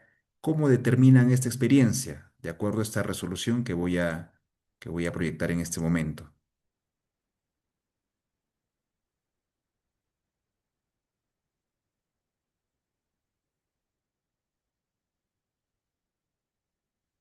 Ahí está. Resolución directoral que aprueba el listado de subespecialidades y tipologías en obras y consultoría de obras en el marco de la Ley General de Contrataciones Públicas, ¿no? Resolución directoral 16-2025 F5401. Entonces, hoy en día, cuando la entidad tenga que definir, a ver, qué tipo de experiencia le vamos a tener que pedir al proveedor, tanto en la especialidad como en la subespecialidad, si esta es una obra, por ejemplo, se va a construir, lo que requieren es construir un colegio, ¿no? Entonces, lo que hace primero la entidad es identificar la especialidad. A ver, ¿qué especialidades regula esta resolución? Tenemos especialidad en edificaciones, tenemos la especialidad de obras viales, puertos y afines, tenemos la especialidad de saneamiento y afines, tenemos también represas, irrigaciones y afines, ¿no? Y por último, obras electromecánicas, energéticas, telecomunicaciones y afines. Entonces, primero la entidad va a decir, a ver, requiero que me acrediten la experiencia en obras de edificación. Y la subespecialidad o tipología, ¿no? Ahí tienen que identificar. A ver, a un colegio podríamos utilizar la especialidad de establecimientos administrativos y atención al público. Podríamos utilizar solo edificación educativa. Bueno, esta de cajón va, ¿no? Pero para abrir un poco la pluralidad y la participación de más postores, podríamos utilizar espacios deportivos. ¿Qué opinan? Podríamos utilizar establecimientos de salud. No corresponde al rubro. Establecimientos de seguridad y vigilancia, penitenciarios, públicos recreativos, gestión ambiental, obras rurales, estadios locales comunales, galpones, granjas, afines. Entonces ahí viene un poco el análisis que tiene que hacer el área usuaria, ¿no? Si voy a construir colegios, primero elijo la especialidad, luego las subespecialidades. Y dentro de las subespecialidades, por ejemplo, si voy acá a educación, edificación educativa, vemos que incluso hay varias tipologías, ¿no? Laboratorios de investigación. ¿Será suficiente para un colegio?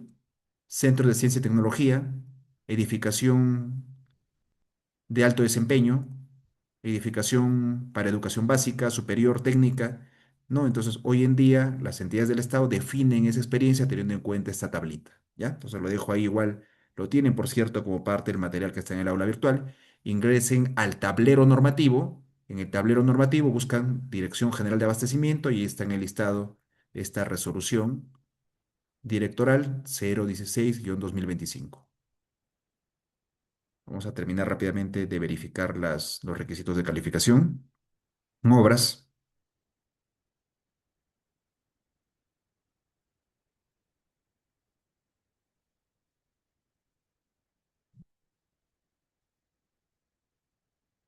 Vean lo que dice, ¿no? Se considerará la siguiente especialidad y su especialidad como experiencia del postor.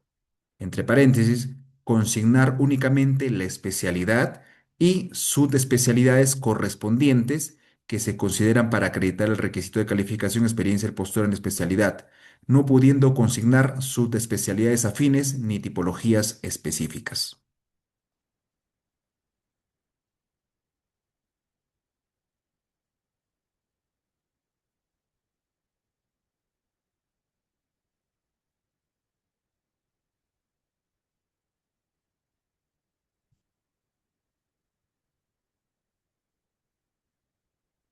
Igual que en el caso de bienes, para acreditar, bueno, en este caso, ¿no? Acá está, pide contrato de obra y sus respectivas actas de recepción, esa es una forma, contratos y sus respectivas resoluciones de liquidación, esa es otra forma de acreditar, contratos y sus respectivas constancias de prestación o cualquier otra documentación de la cual se desprenda fehacientemente que la obra fue culminada, así como el monto, hasta 20 contrataciones, esta es otra forma, ¿no?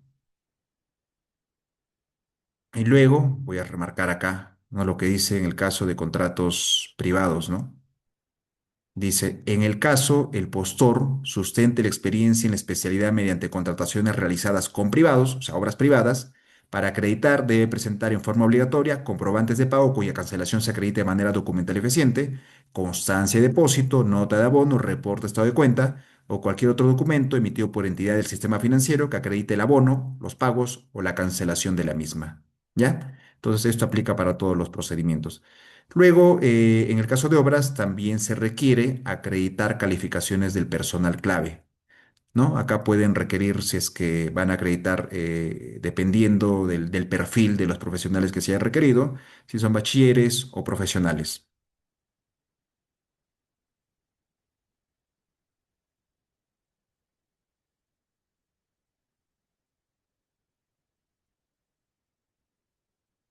Luego viene ya la experiencia del personal clave también, que se traduce, ¿no? En días, meses o años en la especialidad.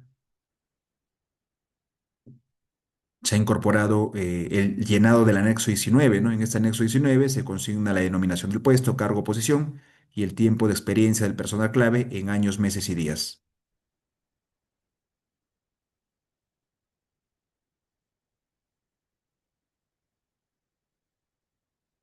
Algunos requisitos de calificación opcionales o facultativos, equipamiento estratégico, ¿no? Para esto, el área usuaria verifica el desagregado de gastos generales y del desagregado de gastos generales verifica pues cuáles son los equipamientos o equipos relevantes, ¿no? Básicamente pues en obras será maquinaria, ¿no? Un cargador, una retro, cisternas, ¿no? En fin, ¿no? En consultorías equipos topográficos, cómputo, vehículo, en fin. Y por último, también la participación en consorcio. Entonces salimos de acá, vamos de nuevo a los PPTs.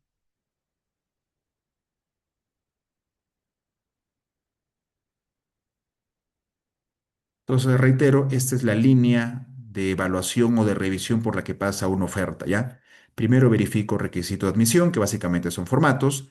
Luego verifico los requisitos de calificación, ¿no? Que obedecen, dependiendo del objeto, a los que se hayan establecido en las bases estándar. Luego aplico los factores de evaluación para determinar el puntaje total y el orden de prelación. Acá yo les venía comentando que ha habido una modificación normativa, porque con la norma anterior, primero tú admitías las ofertas. Luego aplicabas los factores de evaluación, o sea, aplicabas el puntaje, determinabas el orden de prelación y calificabas solamente a las ofertas que quedaban en primer y segundo lugar en el orden de prelación. Esto en el caso de bienes y servicios. En el caso de obras y consultorías, tú calificabas hasta el cuarto lugar en el orden de prelación. ¿Sí? Y esto nos hacía el trabajo un poco más ágil, ¿no? Porque, por ejemplo, una obra donde se presentaban 20 ofertas, aplicábamos puntaje, ¿no? Y solo calificamos a las cuatro primeras. En cambio, con la nueva norma hemos regresado al modelo anterior. O sea, ahora se presentan 20 ofertas, tenemos que calificarlas a las 20. Y después recién les asignamos el puntaje para el orden de prelación y buena pro. ¿No? Este me parece que ha sido un retroceso en la nueva norma, pero bueno, así está el actual modelo. Vamos a ver cómo se sigue manejando en adelante, ¿no? En fin. Acá sí vienen algunas novedades con respecto a la evaluación de las ofertas económicas, porque hoy en día se han incorporado tres tipos o tres modalidades. Existe una evaluación simultánea a la oferta técnica, lo cual implica que la oferta económica se constituye o se convierte en un factor de evaluación. Y recuerden que los factores de evaluación se evalúan sobre la base de los 100 puntos, ¿sí? Las ofertas económicas pueden tener hasta un puntaje de 50 puntos, ¿no? Y sobre esa base vamos acumulando los demás factores de evaluación, como certificaciones de calidad, ISO, buenas prácticas sociales, laborales, entre otras, ¿ya? Y luego puede haber evaluación posterior, es decir, que revisamos de manera independiente oferta técnica 100 puntos, oferta económica 100 puntos. Ojo, en evaluación simultánea solo hay un puntaje, ¿ah? Que incluye el resultado de la oferta técnica y económica, máximo 100 puntos. En evaluación posterior, la evaluación técnica tiene un peso de un valor de 100 puntos, la evaluación económica 100 puntos. Se promedia de acuerdo al criterio índice también establecido en las bases y sobre ello se determina el orden de prelación de cada una de las ofertas. En el caso de procedimientos por subasta inversa electrónica, ahí aplicamos, ¿no? Justamente esta modalidad de a través de lances. Es decir, que los postores pueden, una vez determinado el precio base, pueden mejorar el monto de sus ofertas económicas, ¿no? Como parte de esta evaluación, lo que podría suceder también es que muchas veces la oferta que tiene el mejor puntaje tiene o presenta una oferta económica superior al monto o el valor de la cuantía del procedimiento de selección, ¿no? Ejemplo, si la cuantía es 100.000, la oferta que tiene 100 puntos ofertó 115.000 soles. que se ha dado con mucha frecuencia, en algunos casos, ¿no? En estos sucesos, lo que dice la norma es que los evaluadores van a negociar con el postor que obtuvo, que obtuvo el mejor puntaje. Ojo con ese término, ¿no? Decían, oye, ¿cómo que los evaluadores, o sea, los miembros del comité van a negociar con el postor que obtuvo el mejor puntaje? De repente no era el nombre más adecuado, pero por lo menos literalmente así lo establece la norma, ¿no? Lo que deberíamos entender por negociar básicamente es coordinar, ¿no? Informar, ¿no? Dos cosas muy puntuales. Primero, se le puede, bueno, si no hay presupuesto eventualmente en la entidad para ampliar ese monto, se le puede solicitar que reduzca su oferta económica. Ojo que para ello no le dices cuál es el monto de tu cuantía, ¿no? Simplemente le haces una invitación de que reduzca su oferta económica porque está por encima de la cuantía y no te han gestionado, no te han dado una ampliación a la certificación o previsión presupuestal. Si el postor no quiere reducir su oferta económica, lo que se podría también hacer es evaluar la reducción de determinadas prestaciones o condiciones de requerimiento. Eso es nuevo en la norma, ¿no? Sí. Claro, en obras no podemos aplicar esta parte de esta disposición, ¿no? Porque ahí ¿qué prestaciones podríamos reducir? ¿Qué condiciones podríamos reducir? No, no las hay. Pero en otros casos, en el caso de bienes, sí. Si estamos comprando 100 cajas de un medicamento, bueno, pues si no quiere reducir su oferta económica, reduzcamos la cantidad de medicamento. Seguridad y vigilancia, ¿no? Evaluemos si no se pueden reducir los puestos, se pueden reducir la cantidad de días, ¿no? Inicialmente el proceso era por 2 años. Bueno, ya que ya no se convoque por 2 años, porque sea por 20 meses. Sí, yo quería agregar que bueno, tú comentaste hace un momento que todavía, digamos, no había requisitos adicionales, pero yo estoy participando en una licitación acá en Lima de saneamiento donde me están pidiendo, en primer lugar, gestión de riesgos, ¿no? Después, gestión de procura, también planificación detallada, otro requisito, y lo último, tecnología y métodos innovadores. Entonces son cosas nuevas, ¿no? Piden metodología BIM, etcétera, etcétera, las cosas nuevas que se han inventado para de una u otra manera direccionar las obras también, ¿no? ¿Qué entidad ha convocado, Oscar, ese proceso?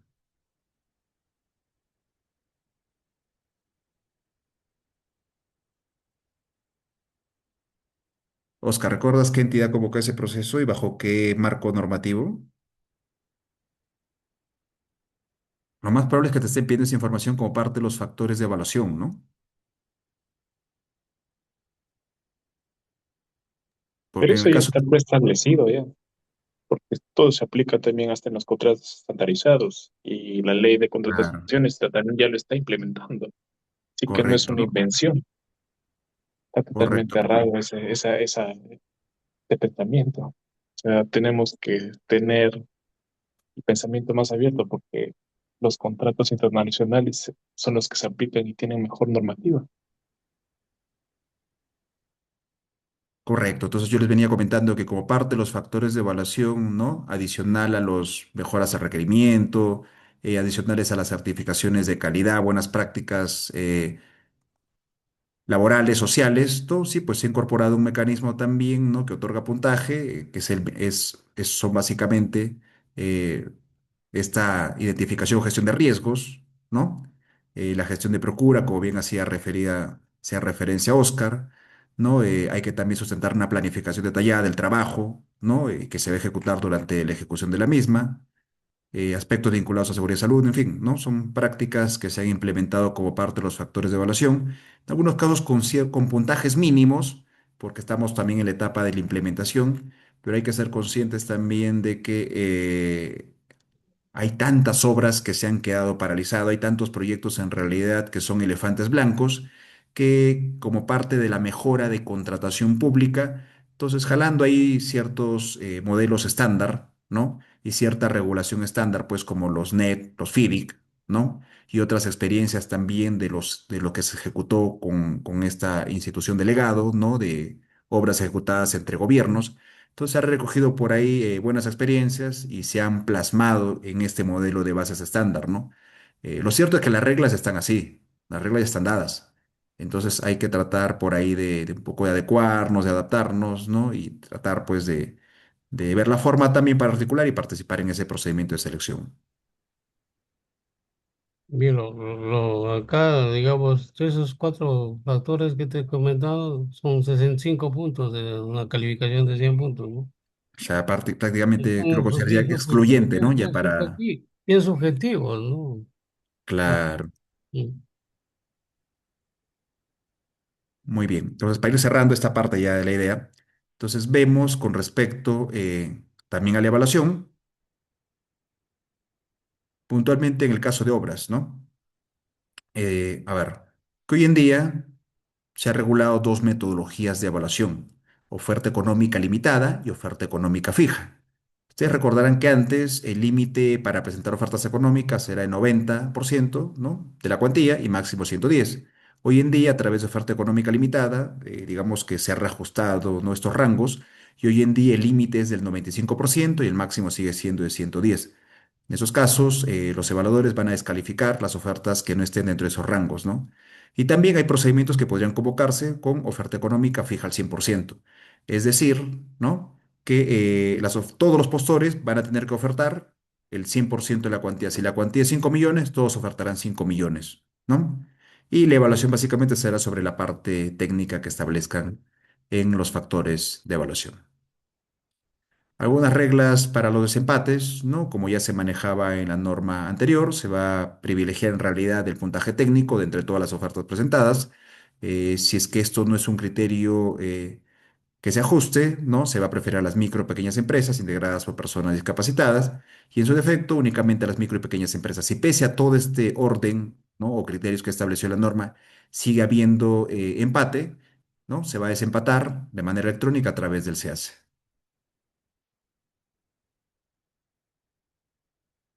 Y hace un momento les comentaba que en el artículo 78 del reglamento se establecen ciertos criterios que debemos considerar cuando se traten de errores materiales, formales, contenidos dentro de las ofertas. Y es que se puede solicitar la subsanación, ya sea en la etapa de admisión, de calificación o evaluación de las ofertas. Y claro, cada una de ellas es preclusiva, ¿no?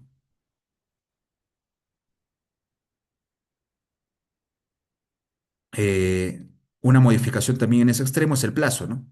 Con la norma anterior te podían otorgar 2 días y ahí quedaba, ¿no? Ahora son 2 días prorrogables por 2 días más a pedido del postor. Si los evaluadores no se pronuncian, ¿no? sobre la solicitud de prórroga, se entiende aprobada esa solicitud presentada por el postor. ¿Qué se puede subsanar? Como ya les indiqué, errores materiales, ¿no? Errores formales o la omisión de contenido que no sea esencial. En el caso de la omisión de documentos, hay que tener en cuenta que estos tengan que haber sido emitidos por entidad pública o un privado que ejerce función pública. Y además que estos hayan sido emitidos hasta antes de la presentación de las ofertas, ¿no? Lo cierto es que luego de haber pasado por toda esa línea de evaluación que hemos venido comentando, admisión, calificación, evaluación, lo que corresponde es que los evaluadores motiven o incorporen toda esta información en un acta de evaluación técnica económica de repente, dependiendo de la modalidad de la evaluación que se haya incorporado, ¿no? Y como parte de ello, pues se define quién es el ganador de la buena pro. Esta información, tanto los cuadros comparativos, las actas y demás documentos que sustenten la evaluación, se registran en el CAC de la Pledicoc el mismo día de haberse suscrito el acta de buena pro. Transcurrido determinado plazo y dependiendo del tipo de procedimiento de selección, lo que va a seguir es el consentimiento de la buena pro. Por ejemplo, en el caso de una licitación o concurso o subastas inversas que superen los 485.000 soles, el plazo para el consentimiento es de 8 días hábiles contados a partir del día siguiente de la publicación de la buena pro. Para modalidades abreviadas, comparación de precios o subastas inversas menores a 485.000 soles, el plazo para interposición del recurso de apelación será de 5 días, ¿ya? Luego de ese plazo, o luego del consentimiento de la buena pro, prácticamente lo que sigue ya es el inicio o el cómputo de plazo para presentar los documentos del perfeccionamiento del contrato. ¿Cuándo se declara desierto un procedimiento de selección? Cuando no se presenta ninguna oferta, ¿no? Evidentemente, o en su defecto, cuando se presentan ofertas, pero ninguna de ellas queda admitida, ¿no? O es descalificada o no cumple el puntaje mínimo que establecen los factores de evaluación. Cuando se declara desierto, por cierto, un procedimiento de selección, la norma exige que los evaluadores elaboren un informe donde se sustente cuáles son las causas, las razones por las cuales se ha declarado el desierto. Esto con el fin de determinar si es que hay que hacer un ajuste al requerimiento, hay que hacer un ajuste a la cuantía o hay que mejorar pues algún extremo de las bases, ¿no? Si es que como parte de este informe los evaluadores recomiendan modificar actuaciones preparatorias, hay que volver a aprobar el expediente de contratación. Pero si vemos que la declaratoria de cierto ha sido por negligencia de los proveedores, ¿no? Entonces no hay que modificar nada y continuamos con la siguiente convocatoria del procedimiento de selección. Asimismo, hasta antes del otorgamiento de la buena pro, la entidad puede cancelar el procedimiento de selección. Y lo puede cancelar, ya sea por razones de fuerza mayor, caso fortuito, porque desaparece la necesidad, porque el presupuesto ha sido destinado para otros fines, con fines de emergencia, ¿no?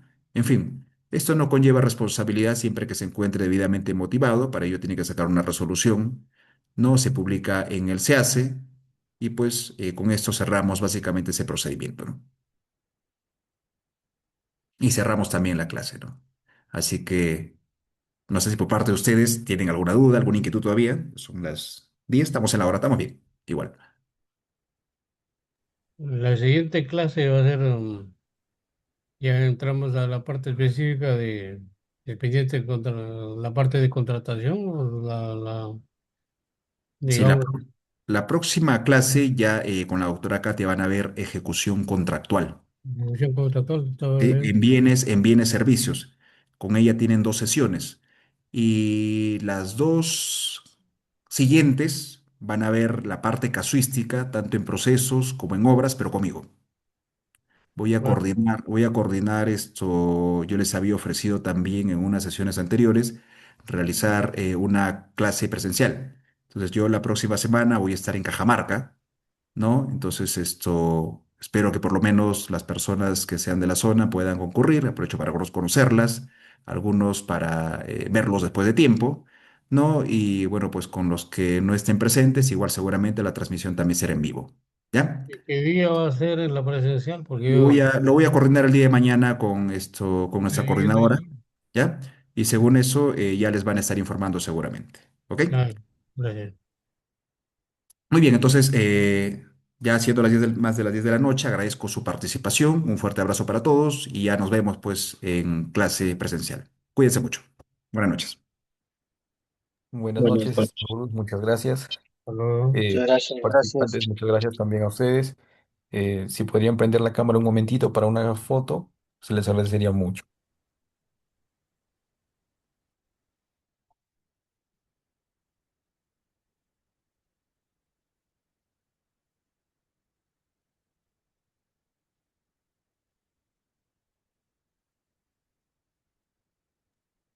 A ver, un momento. Uno, dos, tres. Perfecto. Mis estimados participantes, muchas gracias. Buenas Buenas noches. noches. Gracias, buenas noches.